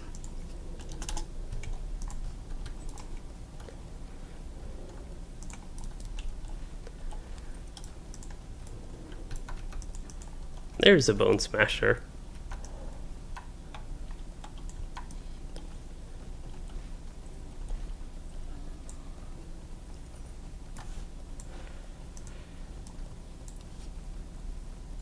Did not have my ores tracked this whole time. Could have been helpful. It looks like we now have most votes to stay on the Guardian, so again, the plan with the Guardian would be just to go to Ninharn and do those quests. I believe I will get another one with orcs, another one or two maybe, but I don't remember exactly. Maybe I'm already ready to head to Ninharn. And then after Ninharn, I would actually do Barrow Downs. That would be the next thing that is lined up for this Guardian. And then after Barrow Downs, I should be level 20, even with the huge XP debuff we have on the server. That should be plenty to get me level 20.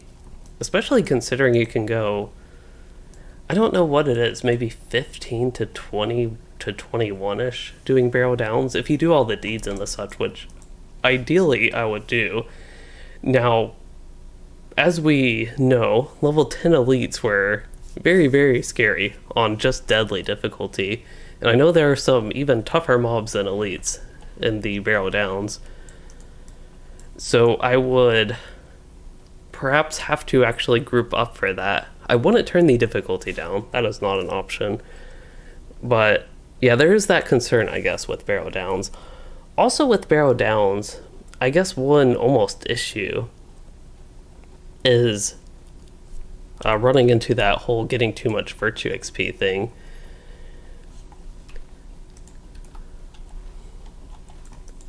Which to me just feels bad at low levels, so perhaps because of that I could save it for later. But then the question is, what else would I do to level up? Besides head to like Lonelands or something way under leveled, which I'd rather not do. I'd rather utilize the on-level resources before moving on, even though I do plan to do North Downs again on this character eventually. I don't think level 18 or whatever I get would be quite that great for that. I will update the title, by the way, for anybody curious, as I do with streams. I will update the title based on what actually happens. I know right now it still says Guardian / Rune Keeper, and I'm on the Guardian right now. Let me actually see, I'm curious if people have voted while I am currently streaming on the poll.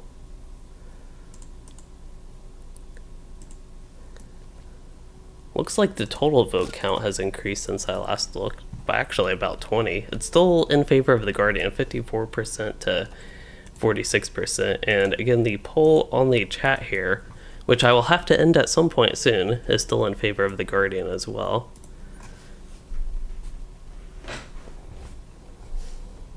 How can I be of service? Could I speak? Let's see. Oh, he does have me do that. Okay, I do have to kill all those orcs anyway. I almost say that like it's a bad thing. Don't think it's a bad thing. It's so weird that I'm on level. That's just something I'm not used to. Because I was just thinking about, talking about all the levels and the such, but I was just thinking about how this character is level 17, like I targeted these bears and I'm not way over leveled. And I've done so much stuff today. I've been playing about an hour and a half probably of questing time, and I've gotten maybe 2 levels, something like that. I don't remember what I started at. I might have only gotten 1 level if I started at 16. So the slow pace is nice as far as staying on level with the content. And I'm really looking forward to it in North Downs. That's one of the reasons I want to do North Downs. I'm looking forward to that in the North Downs. Now, one also totally unrelated thing, somewhat related thing in North Downs is Nan Wathrin and Dol Dinen. I don't know if those will be soloable as a Guardian. I actually could almost see it being easier to solo as a Rune Keeper because you can kite things and stun them, crowd control them. to an extent at least. I don't know at that low level if you'll have enough of that stuff to really manage it as a yellow line Rune Keeper, but it is possible. But as long as I can survive stuff, even if I have to go into the blue line, then could have a good time. Now somebody is selling some nice-ish pocket items. The second one's not that bad. Tactical mitigation could be good for the flame strike. Ideally you'd of course avoid the flame strike, but sometimes that does not happen, or you stand outside the circle and it still hits you anyway. Stand outside the square. I don't know why I always call those ground effect areas circles instead of squares. Ground effect box. Maybe that would be a way you could call it. I don't know why those rocks are so shiny. It's kind of weird. I don't see the moon shining on them or anything else shining on them, but they're shiny rocks. Those are as well. Oh, I'm still in the yellow line.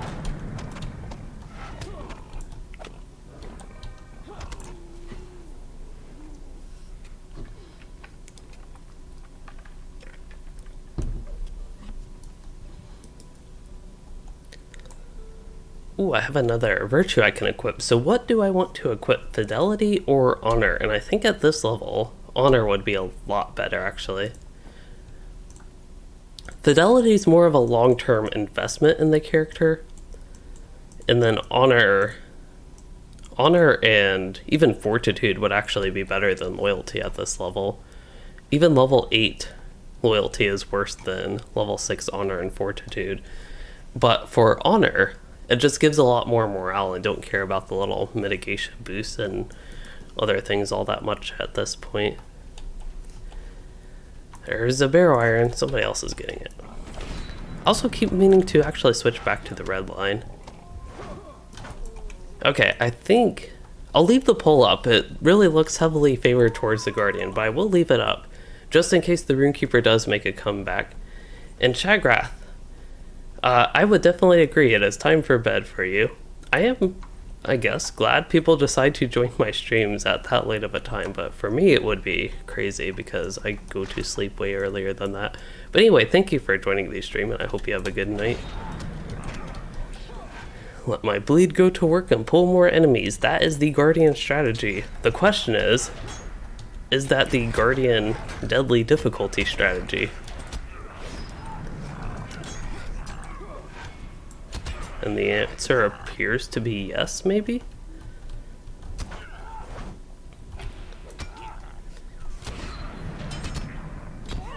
Here's a hobbit. Is it the same one from earlier? I don't think it is. It looks different than the... And the other one was a hunter, not a burglar. They're high level, I think. They're level 23, it looks like. Run into a lot of over-leveled people, oddly enough, on this server. Yeah, these are tough orcs. That is for sure. They learned the art of bone smashing a lot better than the last time I was around. Also, they got upgraded armor. Their metalsmiths upgraded from apprentice to journeyman, I believe. Yep, potion time. See, that's the problem that I was running into earlier. I would wait to see if I absolutely need to use the potion instead of just using it. Not ready to pull him. The hobbit is, and that's okay. I just ain't ready to run into that. Okay.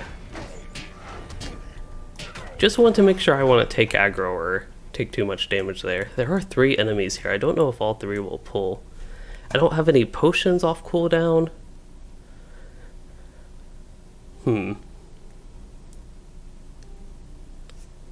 Is this Tome of Defense? It is. Item wear reduction. No use for that. Okay, just pull 2 of them. That actually worked out quite well. Let the bleed go to work and switch to the other one. That is efficient with the time to kill enemies, but perhaps the morale cost is not efficient at all. There's a nice terrible wound. Of course, things die so fast at this level, even with the difficulty turned up, that don't get the benefit of the slashing wound bleed. And if I do get the benefit of it, that probably means I'm taking too much damage if a fight actually is going on that long.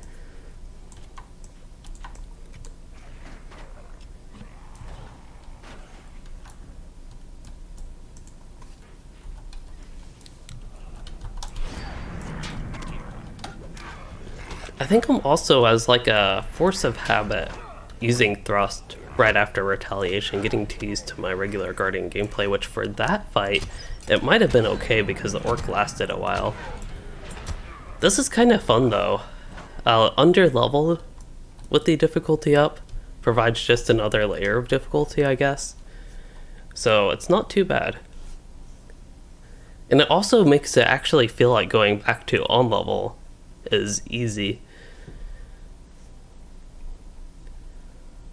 Let's see, so Luke, you were talking about, okay, yellow line. You said the yellow tree heal byproduct keeps you topped up most of the time. Perhaps, I'm guessing you are higher level than me would be one thing, because I don't think at this point I had any sort of heals, didn't even mean to respec. Oh, the mark target have, yeah, the chance to restore morale, no more than every 5 seconds. I actually forgot that was a thing. The main heals I remember from the yellow line is... maybe that is the passive one. I thought there was some passive one. Oh, that's a debuff, okay. But yeah, I thought the main heal was still the one you get. I usually put it somewhere, or F1 I think is where I usually put it. But whatever the one that requires a reaction, and then you have Thrill of Danger when you get, I think, this trait. It's really nice when you do get that. But anyway, I did not mean to respec that, but I'll go back to red line. There is actually a heal I could get in the red line, but it is useless. Is how I would describe it.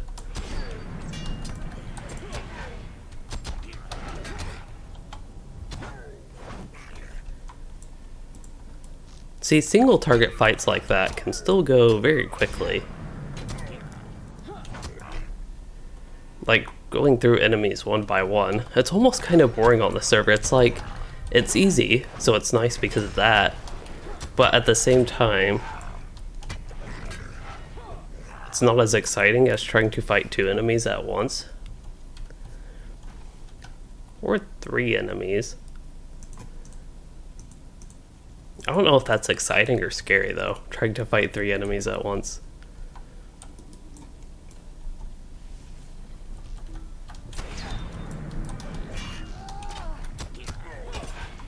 Okay, the bleed will kill it, ideally. I will just take a bunch of extra damage because I like to maximize the efficiency of my bleed, which is not good right there. Oh, left it with 2 health. See, that's why maximizing the efficiency with a bleed is actually not a good strategy. I feel like that fight was a great example of why it is not a great idea for this. I keep untracking the ores. I don't know if it's because I'm dying. I think it's been a while since I've actually died. But, oh, when I switch specs, that is when it untracks. This bleed is honestly scary, but I think I'm regenerating enough morale that I will survive. Fortunately, that was the case. This is a huge, like, I don't know if it'd be described maybe as a ravine.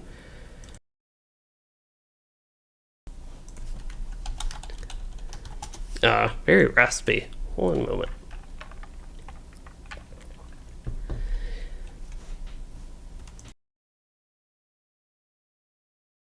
Okay, should be better. But I need 2 more Bone Smashers. Oh yeah, this feature to the east eventually goes from Ninharn? Oh, I was paying attention to the landscape and not the fight going on. I need Bone Smashers, 2 more of them. I think there are a lot of Bone Smashers to the north and east, not really down in this area that much. I say that, yeah, that one is not a Bone Smasher. Never mind. That one is a Bone Smasher.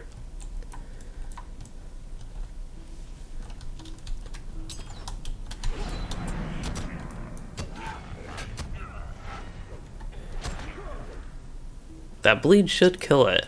I was about to say I don't actually trust that, but it worked out. This is bad because I cannot remove that wound, and I don't have anything to kite him, but I was able to use the potion, did not die too fast. Oh, that corruption. I don't know if I can live this, can I? I did. I need to remember I actually do have these as options to use. if I really need it. Also have this thing. But I wonder, I haven't been paying attention to the mobs when they get their corruptions. Does it matter if you are level 20? Or if the mobs are level 20 plus is when they'll get that really bad corruption? Like the corruption, as far as I know, the strength of it that enemies get goes way up at level 20, but I don't know if it's based on your character level being 20 or the enemy level being 20, but that's something I almost want to find out. Okay, that is the level 17 version of the corruption. And I am glad it works this way because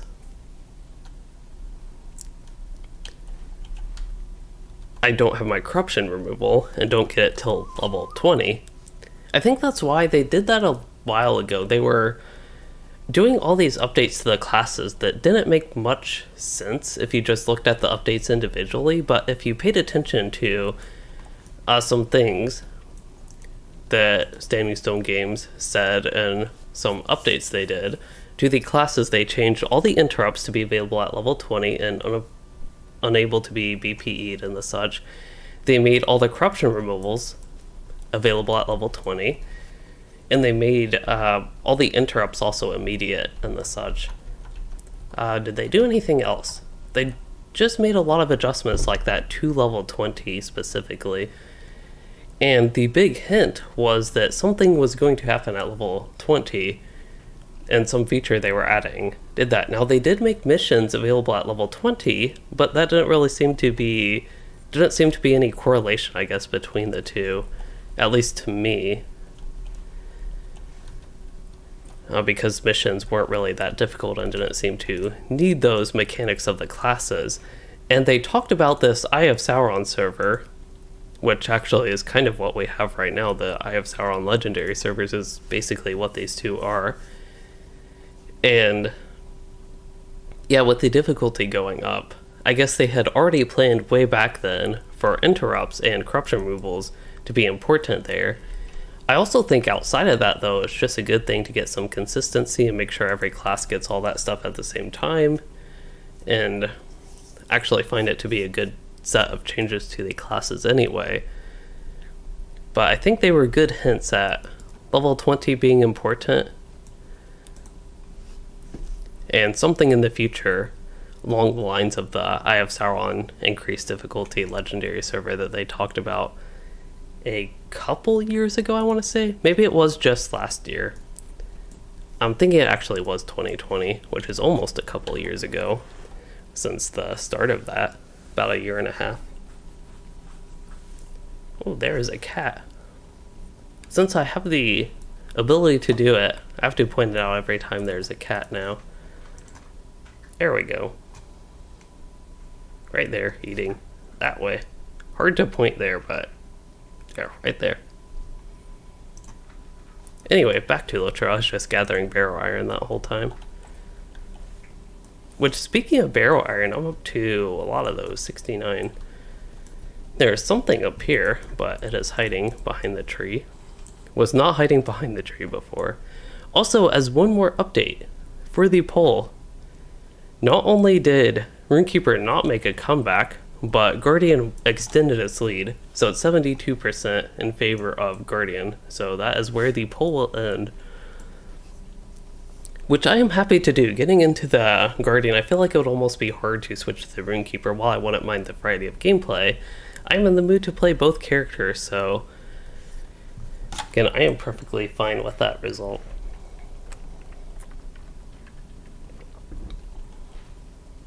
And just, it's actually a good point. I mentioned Ninharn as like the stopping area.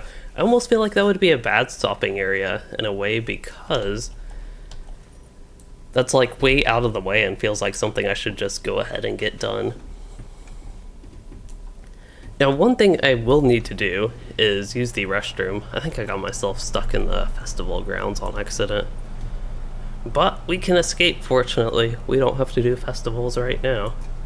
I don't think there's an active festival anyway. As far as I know, the Midsummer Festival is done.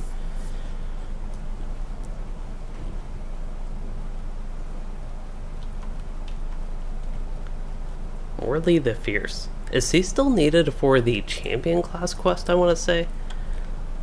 One of the class quests, I would guess.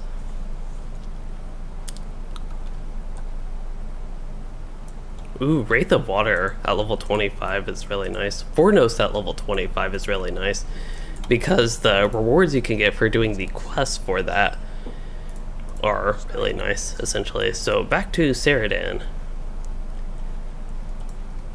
Fall of the North Downs.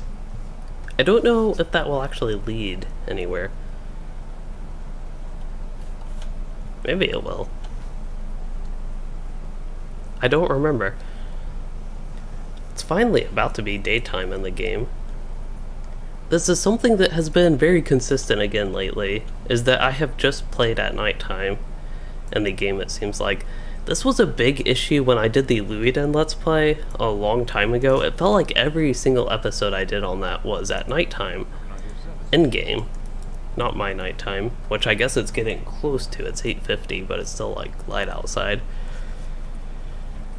But yeah, it's just something that has been happening a lot recently, it seems like, again, is that I'm just playing at nighttime instead of daytime. So it is nice to see some lightness outside. Also earlier, I didn't start at nighttime, I will say, but it was raining, so it was kind of dark out. Now the rain was actually kind of nice. Okay, so what's the best way to do this? Because there's no slow travel option to Ninharn. If I went on auto run, that would probably not be a good idea. So I will go up here a little bit and then come back refreshed. I could do some crafting. Let's see. I do have my subscribers jug, so crafting goes by really quick, but if there are crafting facilities, which I don't believe there are up here. Ooh, Thorn, I don't think it's worth going down there. Yeah. Okay. We will not do any crafting. I will just have to take a regular AFK and not have anything going on, unfortunately. We can see the sunrise. Let's see.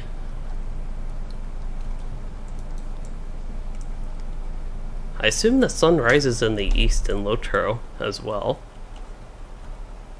So hopefully I will be facing you all towards the sunrise.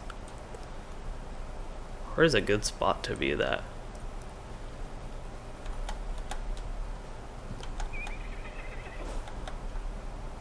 Right here.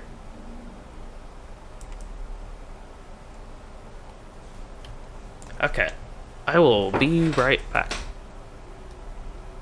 If I can find my AFK message, that would be nice.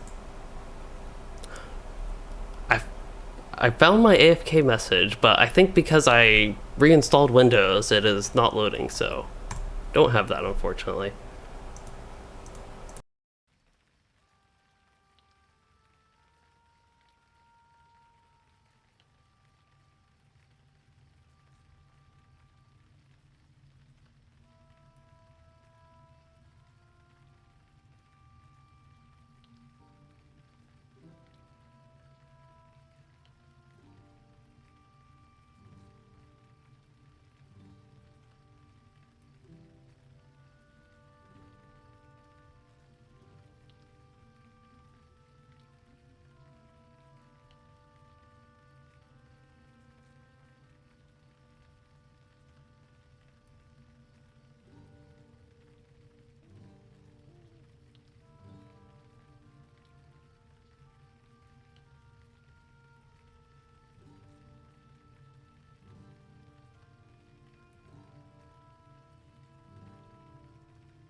Still don't see any sun, but I am back.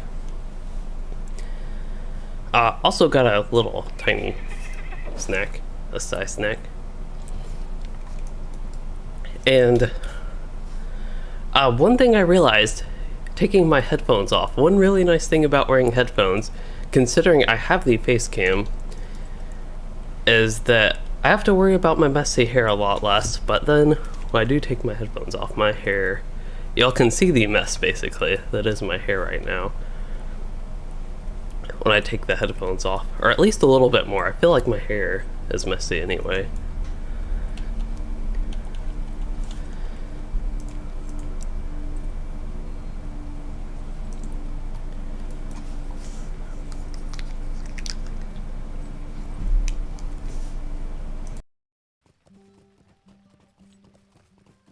Anyway, Jonathan, the note about the rain was that it was raining in LOTRO when I started playing today. And the reason I thought it was nice was because where I live, it has not rained. We've been like way under average with rain lately. And it's been quite dry. I wonder how, I assume we're in a drought, how severe the drought would be here.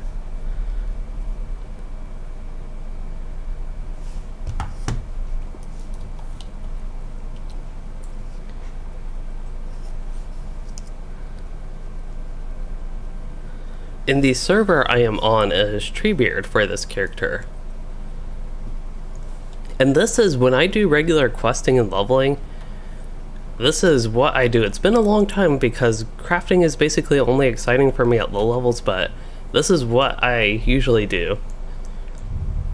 I spend more time gathering than questing, and apparently that is what I'm wanting to do on this character as well. Usually with streams I do try to avoid doing that too much, but I just feel the need, if I see something and I can gather it, even way off in the distance, I feel the need to gather it. I really like gathering.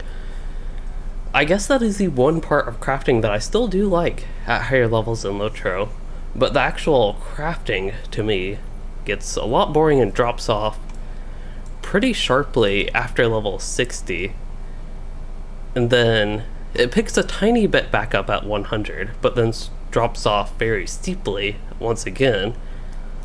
I would say starting with Mordor, but I will test the Mordor crafting again when I get to that. Guild crafting to me is very much so not exciting as well.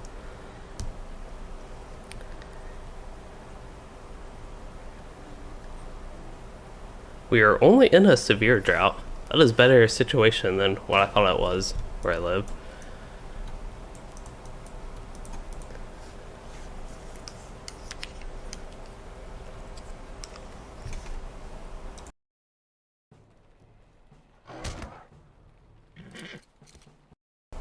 That was a very fancy animation attack from the bear. Looked like a proper maul slash swipe ability.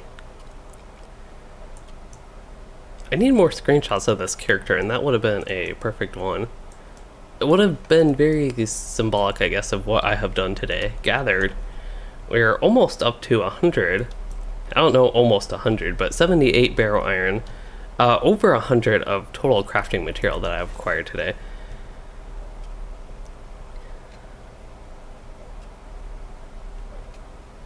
Okay, hopefully I got some nice screenshots that could eventually become thumbnails there. And I think we're going backwards at this point. I got pretty close to Ninharn, but there's barrel iron right here.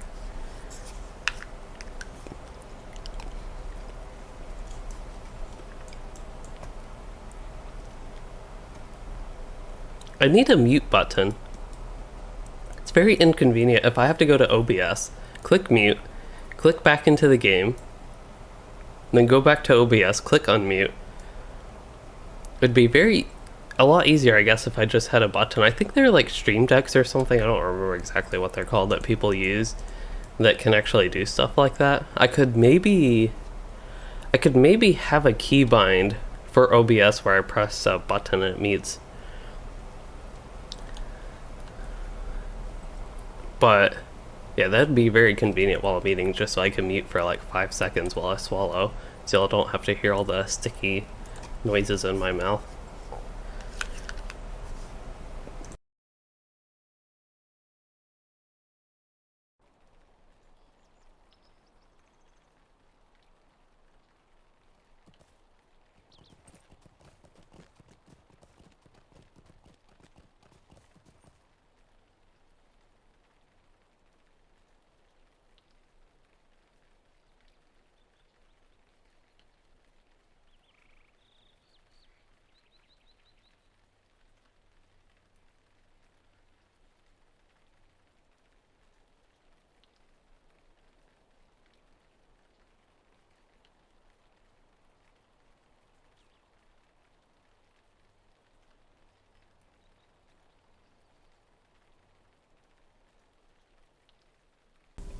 Okay, all done with that.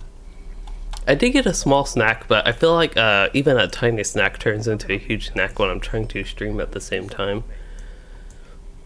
Crusher of Tarbers.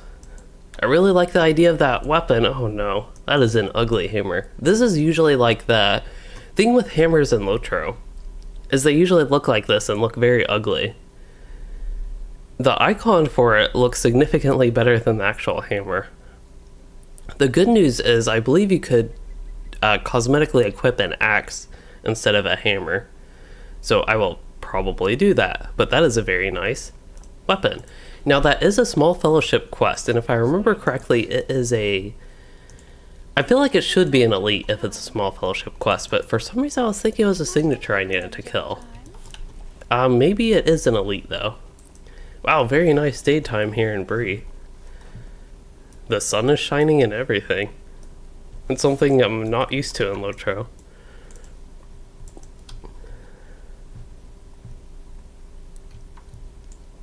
Do I need toads? I do not. I need turtles.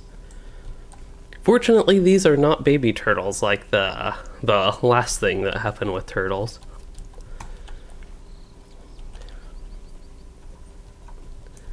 Gold? Oh no, I can't gather this. Okay. If I had known that I would have run into that, which I did, it's just something I forgot about and didn't think about. But it's something that I actually knew. There were expert tier deposits here. Crafting nodes. But if I had actually thought about that and remembered that, I would have done the crafting. I would have opted for that option. I would have gone back to Thornley's workshop. I was going to say Hengstacer's farm. Why did that name come to my mind?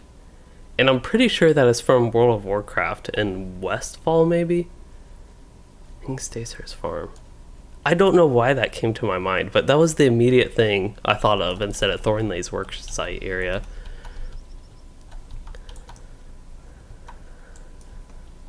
This is a very nice area in Bree. I feel like a lot of people don't visit here, at least that I am aware of. I don't visit here that much. Just because it's way out of the way and maybe not as good. I don't know if good is a great word, but not as quite dense and easy questing experience as something like the Barrow Downs. Not easy content difficulty wise, but like overall questing leveling wise and just being near everything. It's so far out of the way, but it's a very nice area here in Bree to me. I like this little mini wooded area, forested area a little bit. The soil here, also the ground, just has a nice color to it. Nice contrast with the grass here, and with my graphics settings up, really nice lighting and shadows. Feels quite nice basically here. It's almost like, this is probably going to sound weird, but it's almost like the Forakel of Bree, because the quests are a little bit more sparse, I would say, and things are a little bit more spread out, great distances and the such. That's kind of like Forakel. But really fun. There is Tarbers, and he is a signature. I'm pretty sure that's the one I need, because I get like Tarbers and Smasher if I kill him. Something like that. One thing I have forgot about is Guardian's Ward. That is something I have been using, but haven't been actively paying attention to make sure I have the Guardian's Word buff maintained. I don't know still how much of an advantage the little bit of parry and block and the... Oops. I was paying zero attention to my morale. Talking about Guardian's Word and defensive is saving me and the such. I don't know how much that actually matters, but what does matter is paying attention to me working on the small fellowship quest of a single signature, which should be super easy to kill. That is so painful when I see a rich iron ore or a gold ore and cannot mine it. That bothers me so much, and I really hate running into that. Especially because I have the materials. I could easily smelt my way to Journeyman, and perhaps even Master Journeyman. Okay, he's just going to run away. Oh no, and that one's bountiful as well. That's even worse. I should have clicked it.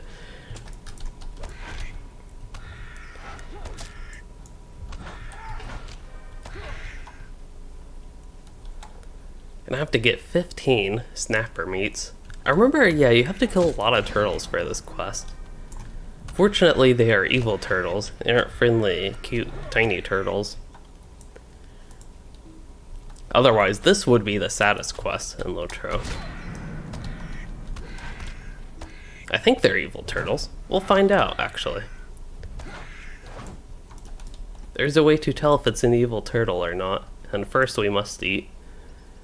Can't hunt turtles hungry. I was about to say that's a lot of will, but it is a level 20 food that I got from something. Same with the might there. Yes, it's an evil turtle. It just attacked me.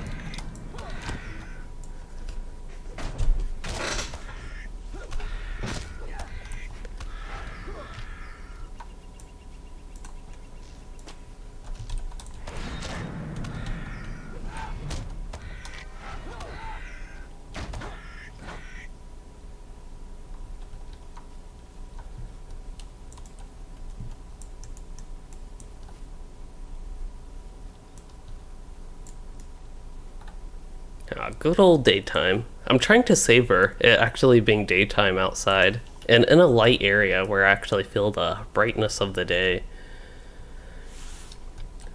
Nice day to go swimming in a lake, fully armored with your backpack, everything, your weapon there. Actually, my weapons disappeared. My sword and my bow disappeared. There they are. They didn't disappear. No, they did.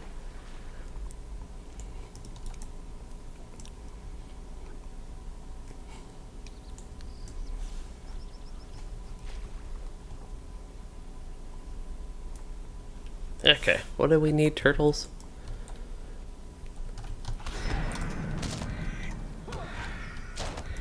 Oh, I need bear hides. I have not been killing bears. I think that stuff, the bears and the boars are mainly to the west. The turtles, I'll get the turtle shells doing what I'm doing right now. The snapper shells, different than turtle shells apparently. Also getting those, and the snapper meat. That is the tough one I have found in my experience doing this quest.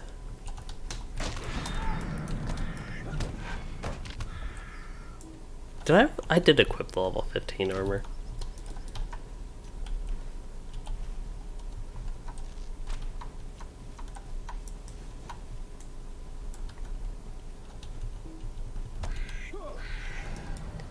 Ooh, I level it up. Ooh, I did get something very good. My debuff remover. That is like... I've been looking forward to this skill for a long time. Ever since I got out of the intro. Ooh, okay. How long would I last? Is there any chance I would not get one shot if I attacked him? Any chance at all?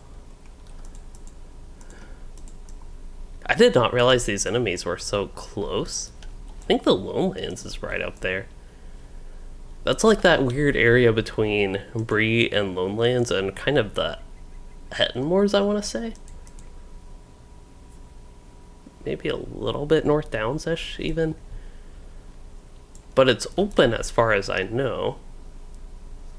Like if you go to the Lowlands map, this part is open-ish, maybe, I thought.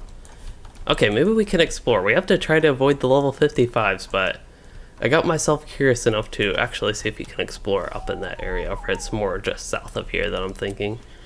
Which would be on the Bree-land map, that is, of course, right there. But it was more so up at this part that I was thinking you could initially, but maybe not. At least not intentionally. Don't really see any way up there. Oh, there's a 19 spider, Chetwood Hunter. Do I need the spider? I do not. I probably have a spider slayer deed though for Bree-land, but I don't think it's worth hunting that spider. I did not know turtles could go this far south though. Or this far southeast. Kind of both of those at once. I guess this is kind of right at the corner though. I am looking for that signature.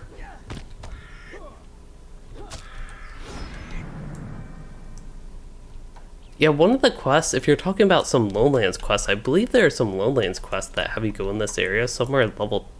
Maybe they're 50-ish, the ones I'm thinking of, but I thought they were 20-ish quests as well. At least that I'm familiar with, they were technically Lowlands quests, I think. But they're kind of very hidden. And if you don't just know about them, they'd be very, very easy to miss. Perhaps I could do them on this character as just a random thing to do. The hidden quests of Lowland / Bree-land.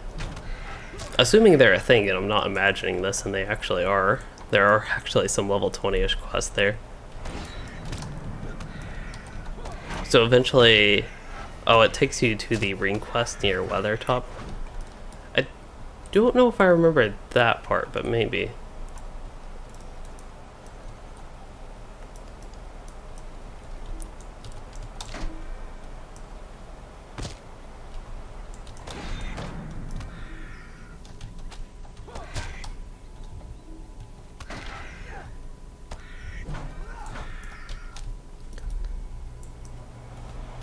I was going to try to get a screenshot with my axe out. Oh, it's just too slow. I have to explore to the end of this little ridge area. Which doesn't really have that much, but I wanted to see if I could get a good view of the lake, but could not. I have mail. That is exciting. I do have mail. Also, a virtue cap reached. Probably good to go back to earning loyalty. Oh, I never actually equipped honor. That is a little bit embarrassing. Let's see, Norin. I do not believe I would need those. I wonder, that does bring up a good point. I'm not quite capped on physical mitigation. But yeah, thank you for sending those along. I just don't think I am level 18, quite need those. I could either forward them to somebody or return them if you want me to return them. Otherwise, I can actually test them out and look at the stat difference. But because if I do that, they will bind them. I want to double check if you do want me to return them, but yeah, I do definitely appreciate you sending me that. I just think for me, personally, I'm not a fan of the mitigation stats, usually looking to boost my character's damage.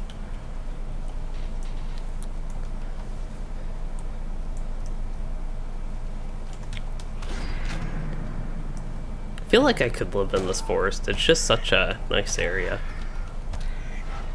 Okay, they're just extras. That means I can actually look into it more and see if I do want to equip one of them.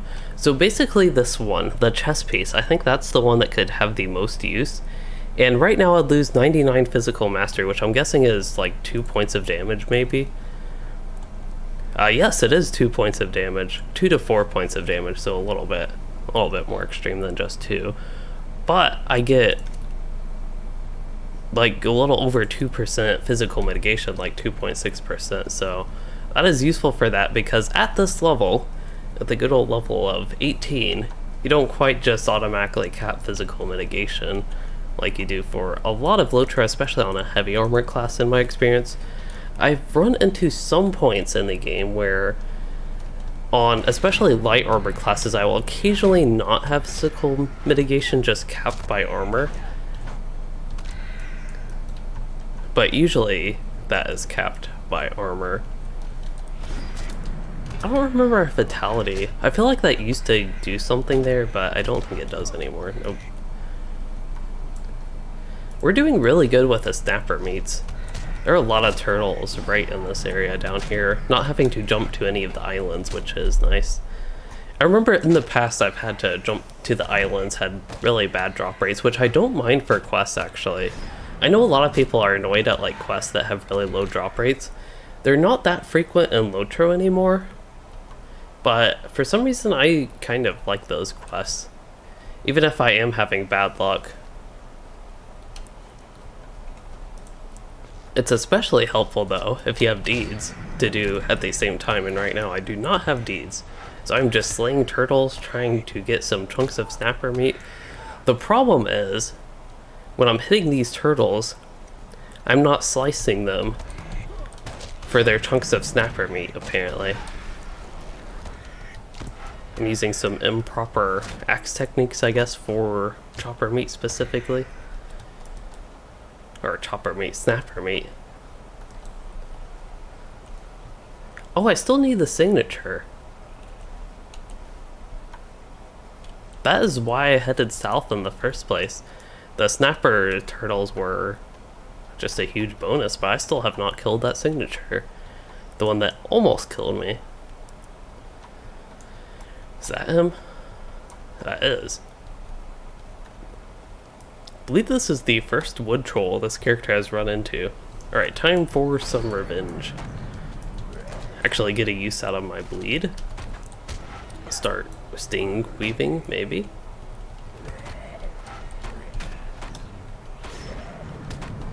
Oh no, I used thrust on accident. That was just a mispress, but don't matter at that point. Lived with about half my health, thanks to the physical mitigation chest piece.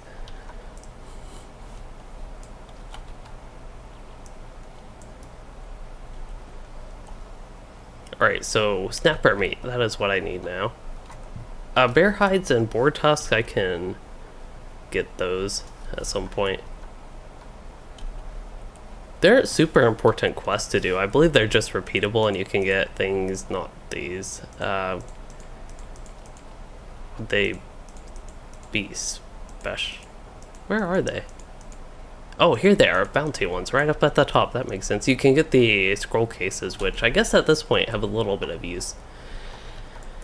Let's see, I was doing good on the turtles, but ever since I started commenting on how good I was doing with the turtles, I might have accidentally pulled that little bug swarm. Okay, got that. Hit with the bleed. I'm really looking forward to, it's just a few levels, but really looking forward to getting the bleed with sweeping cut. I think that'll be a nice upgrade. Also looking further into the red tree, one thing that feels a little bit bad with the Guardian to me is Brutal Assault. The damage on that skill is fairly low, and the main use of it would be the bleed, but it takes a long time to actually get the bleed. While I think level 30 is around the peak, in my experience with my Guardian on Nor at least, that is about the peak in how strong the Redline Guardian is. I think that's also at a point where their progression is like the slowest and most boring, unfortunately. You do get, I guess, deeper wounds is one thing. What else? Don't really care about the reset chance at that point. It is something to put trait points in, but don't care too much about that. Actually, on this server, instead of getting the Brutal Assault reset chance, I might prefer actually just raw parry chance. Get a little defensive boost and parry chain stuff. In fact, I've even thought about switching the skill damage. Just plus 10% damage is fairly significant, but getting the parry chance could be quite nice for both the defensive impact and unlocking the parry chain, especially now that I actually have more than just Overwhelm. It could actually be useful to get like a parry right here, like I did, and then I can just use Overwhelm, just like that. And having a higher chance of doing exactly what happened in that fight would of course be good. But I guess the question is that worth it over just flat 10% damage boost? Especially considering we can pull up combat analysis even, and oh, I wonder, plugins load? I wonder if I even have this. I think I did copy it over. Wow. There's a way to actually find out with a plugin like this what skills are doing the most damage, so this is something I will try to not pay any attention to. But what I am looking to find out is just what skills in normal combat do the most damage for me.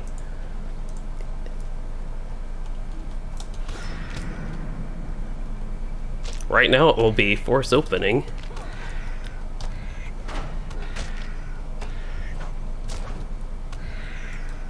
I think usually on my Guardian on a Nor, it is Sting usually is the strongest skill.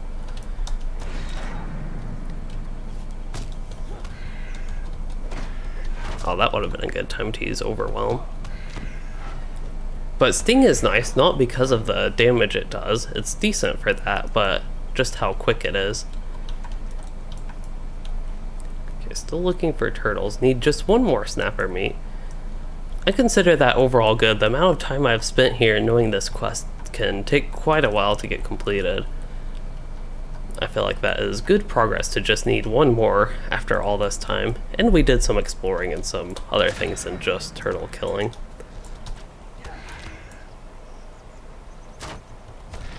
Ooh.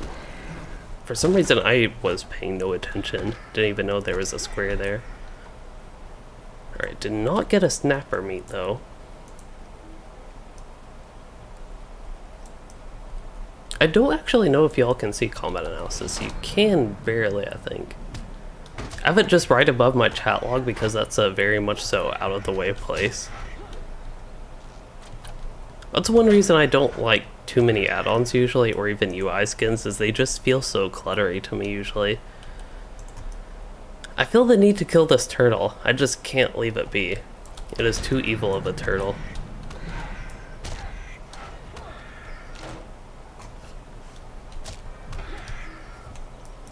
Okay, now we can move on. I also don't have ores tracked, which was probably a good thing. I think that's actually why I purposefully at one point never did track my ores, because it would make me feel extra bad with all the, hey, there's Norin, aka Luke from chat here. And it is not the elf Rune Keeper, it was a dwarf guardian, I believe. What am I? I am a weaponsmith, I believe. Yes, I am a weaponsmith. Hengstacer's farm. That is not a WoW thing, that is a LOTRO thing. What was... Now I feel like I'm going crazy. So earlier in this stream, I don't think anybody commented on it, but I was talking about this place I needed to go, and I think I said Hengstacer's farm, but for some reason I was thinking that was a thing in World of Warcraft and not a thing in LOTRO, when I meant to refer to Thornley's worksite. But if that is what I said, I don't even remember at this point for sure, but if that is what I said, it was correct that... I don't think I need wolves. It was correct that Hengstacer's farm is at least something in LOTRO. Okay, so I will opt for this weird route just because it's nice here. And we'll get some bears, unmarred bear hides. That might be a bit tough. But I need bears and boars. I don't remember our boars being particular trouble up here, unlike earlier. Yeah, after so many ore mines, I was loopy.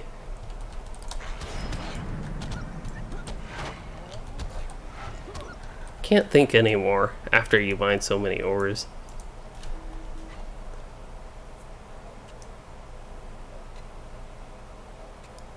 See all the dust that's going off of them?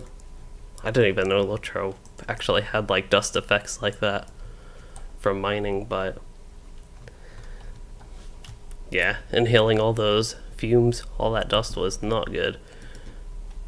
Alright, nice screenshots. Unfortunately, you all get my whole Rune face blocking part of the screen with these screenshots, but that's the way it is.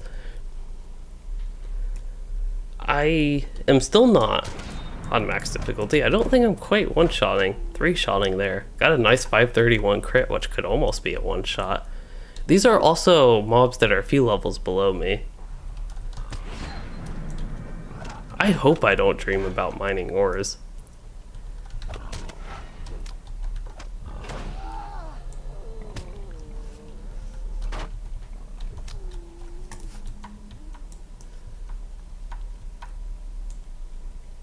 I might dream about hunting boars, though.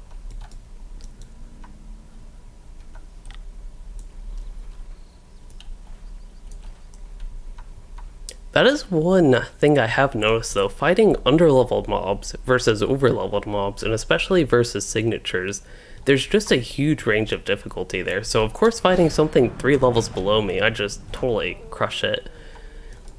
I don't even think I needed all 3 hits there. And giant overkill with last overwhelm crit, which could actually one-shot a mob, but then fighting something 3 levels above me can sometimes take out like half my health, especially if they put a debuff on you. That is the big thing at this point, has been debuffs, which I do have a tool to combat that now. I have my debuff remover, Ignore the Pain. So that's a very nice thing to actually have to round out my character. But yeah, with the difficulty up, against mobs like this, it is not much of a problem.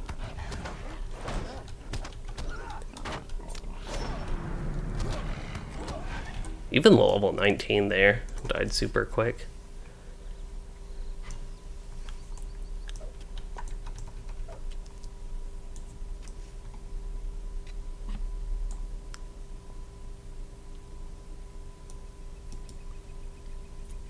I feel like there's a bear den somewhere. I don't remember if there actually is. So, Obi Cat, you like my armor and weapons? I do like the weapons. I would definitely agree about the weapons. I really like this type of look. It's something I have kind of shifted to. I just have not been in the mood at all for cloaks in LOTRO lately. These are, okay, they're still high level, but they're totally unrelated to what I need right now. But this type of general look of not having a cloak, having my weapons on the back, and something else on my back, not just not having anything on the back, but a shield, or in the case of a warden, the javelins pack, or a hunter, a quiver there. I have really been liking that style of look. And this armor does look pretty nice. I used it on my guardian, actually, on an ore. And I think it also looks pretty decent on this character. This was for, I think, getting level 95 on the legendary servers before they moved to Gondor. For all I know, you could actually still get this cosmetic for getting to 95. I don't know exactly how that works, to be honest. If you had to get 95 while 95 was the cap. And on the legendary servers, I'm referring to Anor and what was Ithil. Oh, I need the bear. Forgot about that. But I need to mine. Hopefully nobody comes and takes these deposits. We might be dreaming about mining after these two. Oh, that looked like a barrow iron. I am seeing things now. This is the barrow iron I needed, but I was like, why can't I click that? That was not a barrow iron. It was flowers mixed with rock behind it. Which, to be fair, the flowers are kind of similar to the, I guess, irony color there. So high difficulty, yes, the game being fun, that is one of the big things with that. One concern I had is there aren't many rewards. The biggest thing for me is that honestly the 5% virtue XP, but right now that has like no impact. That giant is in Wildwood now. With the Wildwood update, they moved him to Wildwood. He might actually still be outside Wildwood. There might be 2 versions of them. I don't 100% remember, but there is at least that same giant is in Wildwood now. But I'm starting to think it is a duplicate, and the giant is both inside and outside Wildwood. Maybe somewhere hereabouts-ish.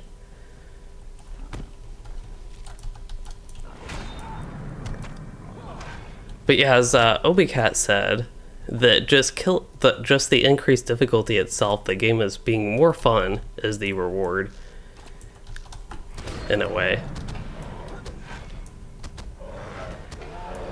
But this is something I talked about in a lot of my videos leading up to the actual release of this feature is, one, I feel like for this to have lasting power, or for me to turn the difficulty up on, say when this does come to all the other servers, For me to turn the difficulty up, for example, doing Mordor on my Warden, or doing, maybe it's like Northern Mirkwood at that point, or the Update 23 content, the one on Nor, or for Louisden, and anything on Arkenstone, for Gundabad maybe, I feel like for those characters, I would have to have a reason to turn the difficulty up. I don't quite think 5% Virtue XP is enough of a reason alone for me to turn it up. Also, at that point, for those characters that are already made, you can't get the titles on them. You do have title rewards if you go a level 10 to 50 and 10 to 30 without turning the difficulty down.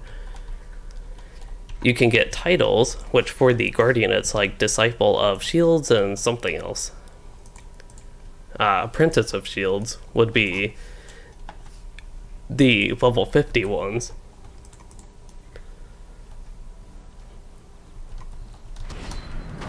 So there's that.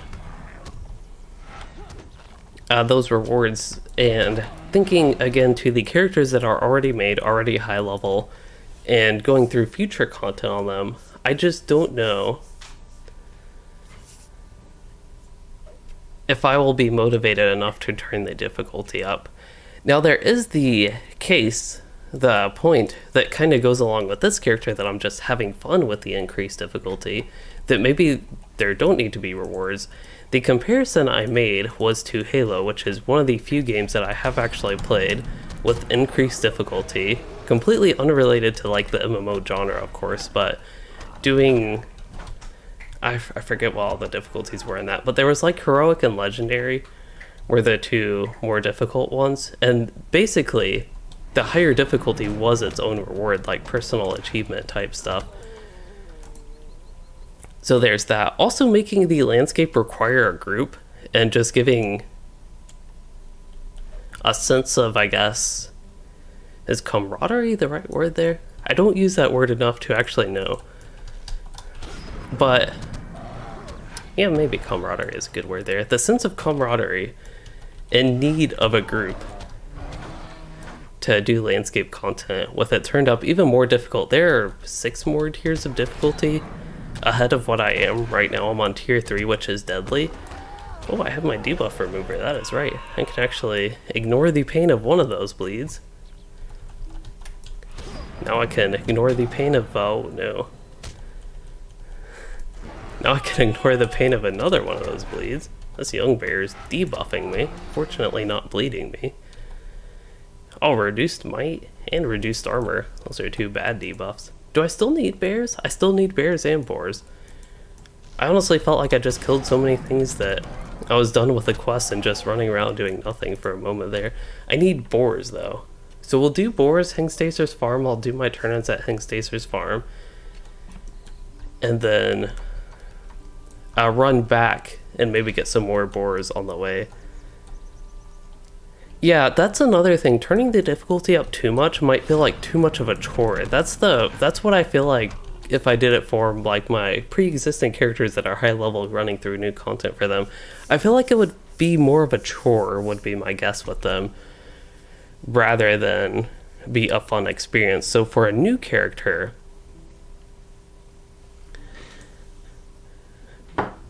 for me it definitely doesn't feel like a chore.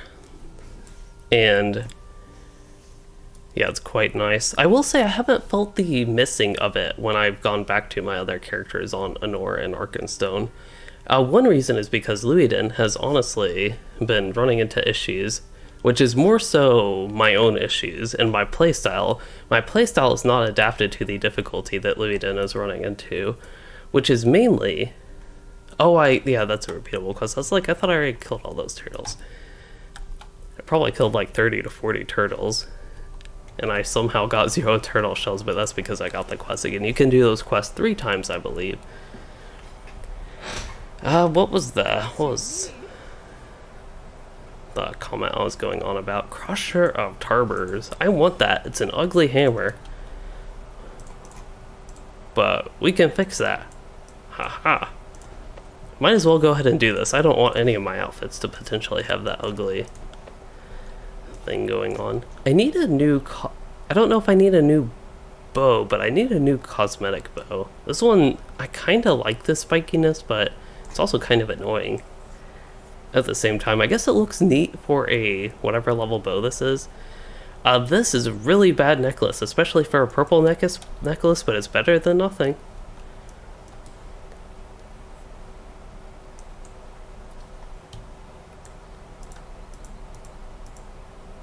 Hello there.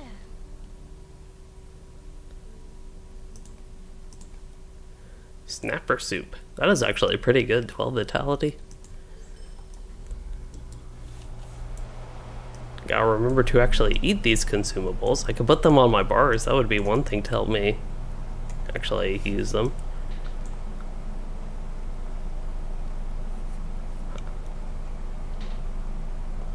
I can only assume I randomly got a clump of cat fur in my mouth. Is what that was. It was more than one fur. Anyway. What do I need to do on this character? I guess I can do these repeatable quests, go ahead and go back, turn them in, kill some boars along the way. But otherwise, that might be about all I got for this character. I don't want to start something completely new on him. I wonder how expensive copper ore is. That's something at this point I would just be willing to buy if it's reasonable price. Ooh, that is not reasonable price. I might have some extra on my Rune Keeper. But yeah, crafting would be the big thing I have left over for this character. I do want to get one character to level 20 so I can do missions. I don't know if that would be the Rune Keeper or Guardian who would get there first, because I will be off next week. I will not be here next week. So yeah, just don't know what the Rune Keeper in the situation with him. But for this character, I would like to do Barrow Downs, but I'm almost leaning towards somehow skipping that, even though it would be great for XP. I don't know why. I guess because I just did it on the Rune Keeper with a group is why I'm like not immediately excited to do just like Barrow Downs on this character, because I did just do it. Another option would be to do some deeds and maybe craft and hope both of those get me level 20. I still don't think getting XP, even with the only getting 40% normal XP, I don't think that's actually a problem that I'm running into.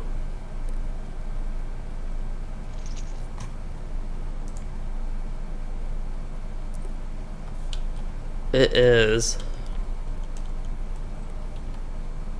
what was I going on about?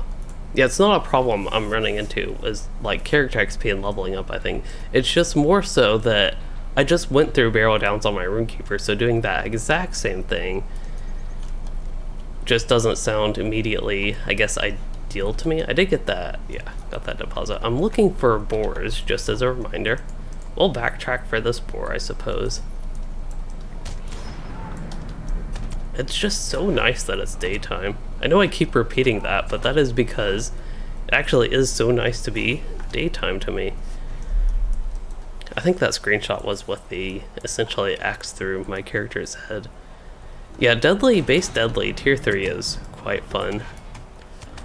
It is a little bit easy killing level 15s, but maybe that should be the case anyway, killing things way under your level. I'm not used to having my debuff remover. Well, it's something I was very much so looking forward to and wanted. I'm not actually properly utilizing it.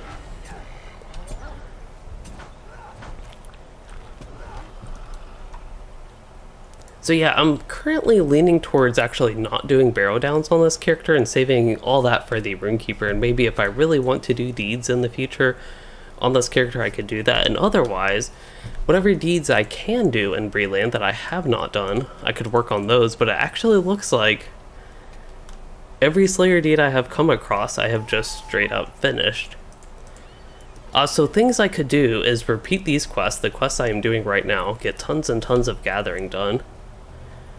Tons and tons. I've made it up to 100 barrow iron ores and 50 silver ores. Those are pretty significant.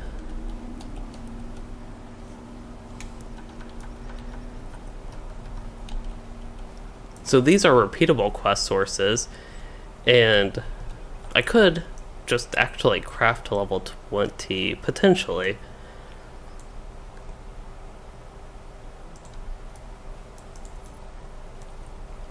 what else could... Oh yeah, I could... I don't think I could start North Downs at 18.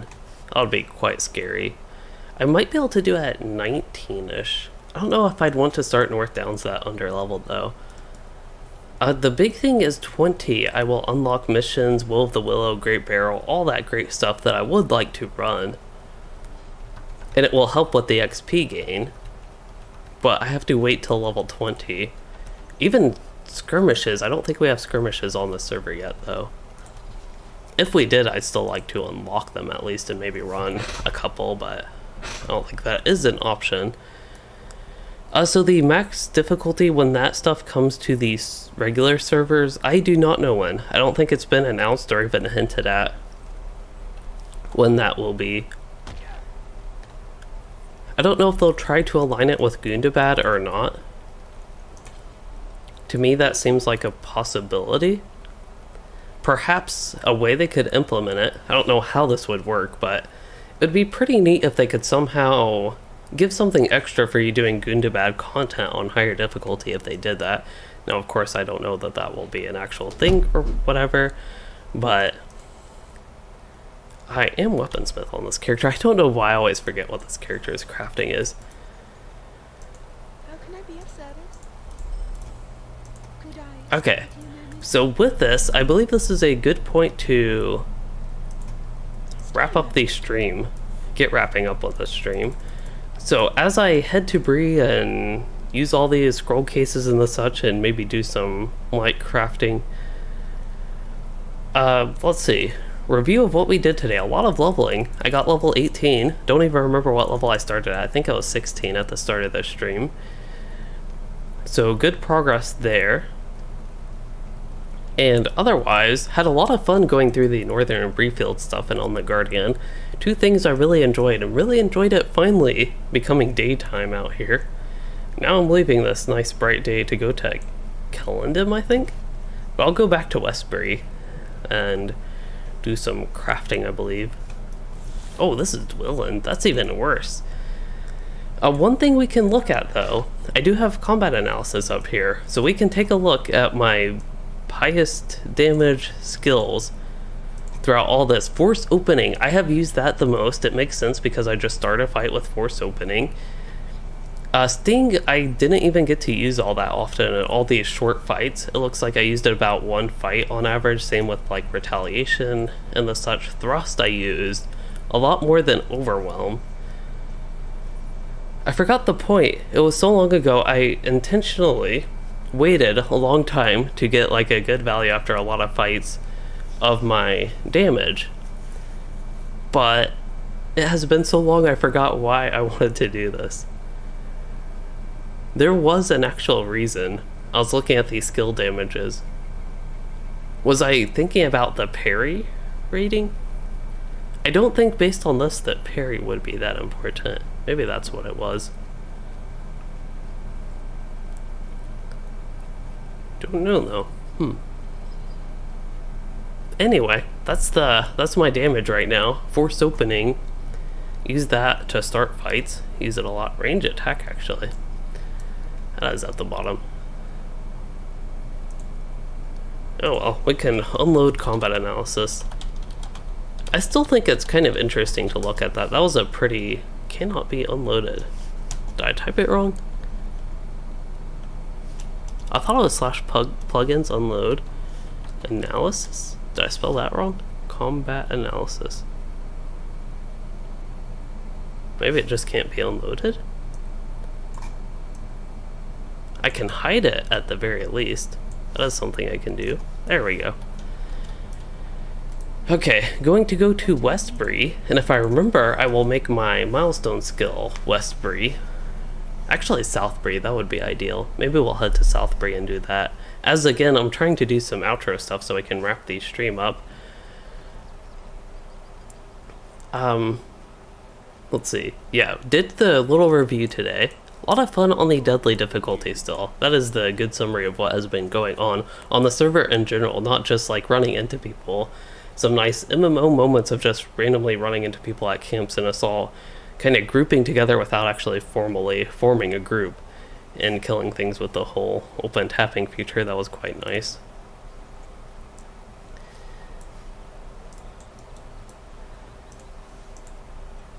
I don't want to go to the skirmish camp. I want to go to this. Otherwise, ooh, that copper, it's really appealing. I thought we were done with stuff, but that copper is calling me. Might as well get on my mount.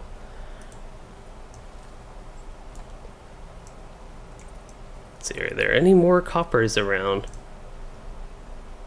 Do not see any.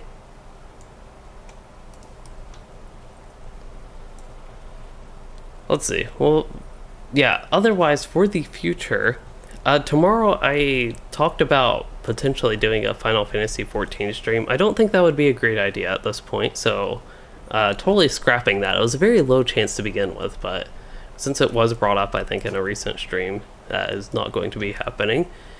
And what I mainly need to do tomorrow is work on thumbnails for... I have 2 videos coming next week. That is the plan right now, assuming I actually get done with this stuff early tomorrow.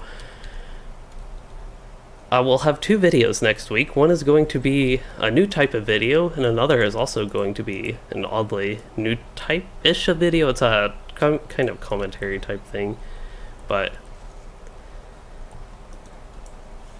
yeah, 2 unusual videos is what I would say for my channel. Don't go to that side for this character. I guess I'm so used to being like an explorer and tailor or whatever that I just automatically go to the right here. Let's see, I want to only smelt what I need to level that weaponsmith. Maybe I will wait to do crafting and see what my Rune Keeper has. Otherwise, I will stay here. And yeah, I'll wait for... I'll go ahead and do that, but I just want to send some copper ore I think my Rune Keeper has over to this character. Yeah, I know the Shire, actually. That's something that I had experience on before, I think, with the Nor. I want to say going to the Shire to get a lot of copper, but I know my Rune Keeper also has quite a bit here.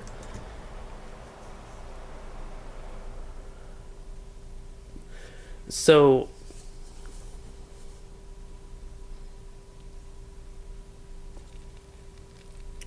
wow, my Rune Keeper is like in the exact same spot. I thought I had copper ore. I have 5 copper ore. Did I use them all? Oh well. So I put them in my shared storage or vault. Oh, maybe I didn't actually have copper ore on this character. I thought I had a lot more than 5, but it is okay. We don't need to deal with that right now, I guess. Anyway, we did get on the Rune Keeper a little bit, but I'll update the title for what it properly is. But anyway, as an update, again, next week I won't be here, so won't be able to do any streams, but I do plan to have 2 videos. And otherwise, when I will be back, I am not entirely sure when I'll get back to doing a stream, perhaps Sunday evening, tentatively. Well, I don't know, evening Sunday maybe would be when I could get around to it, but not entirely sure on that. And otherwise, that is a good point to actually wrap up these streams, so I hope you all did enjoy it. We did go with Guardian leveling here in the Northern Bree fields, so I will update the title to reflect that. And if you did enjoy that, please consider liking and subscribing for more, or becoming a channel member to support the content. And thanks for joining and chatting and watching, everyone.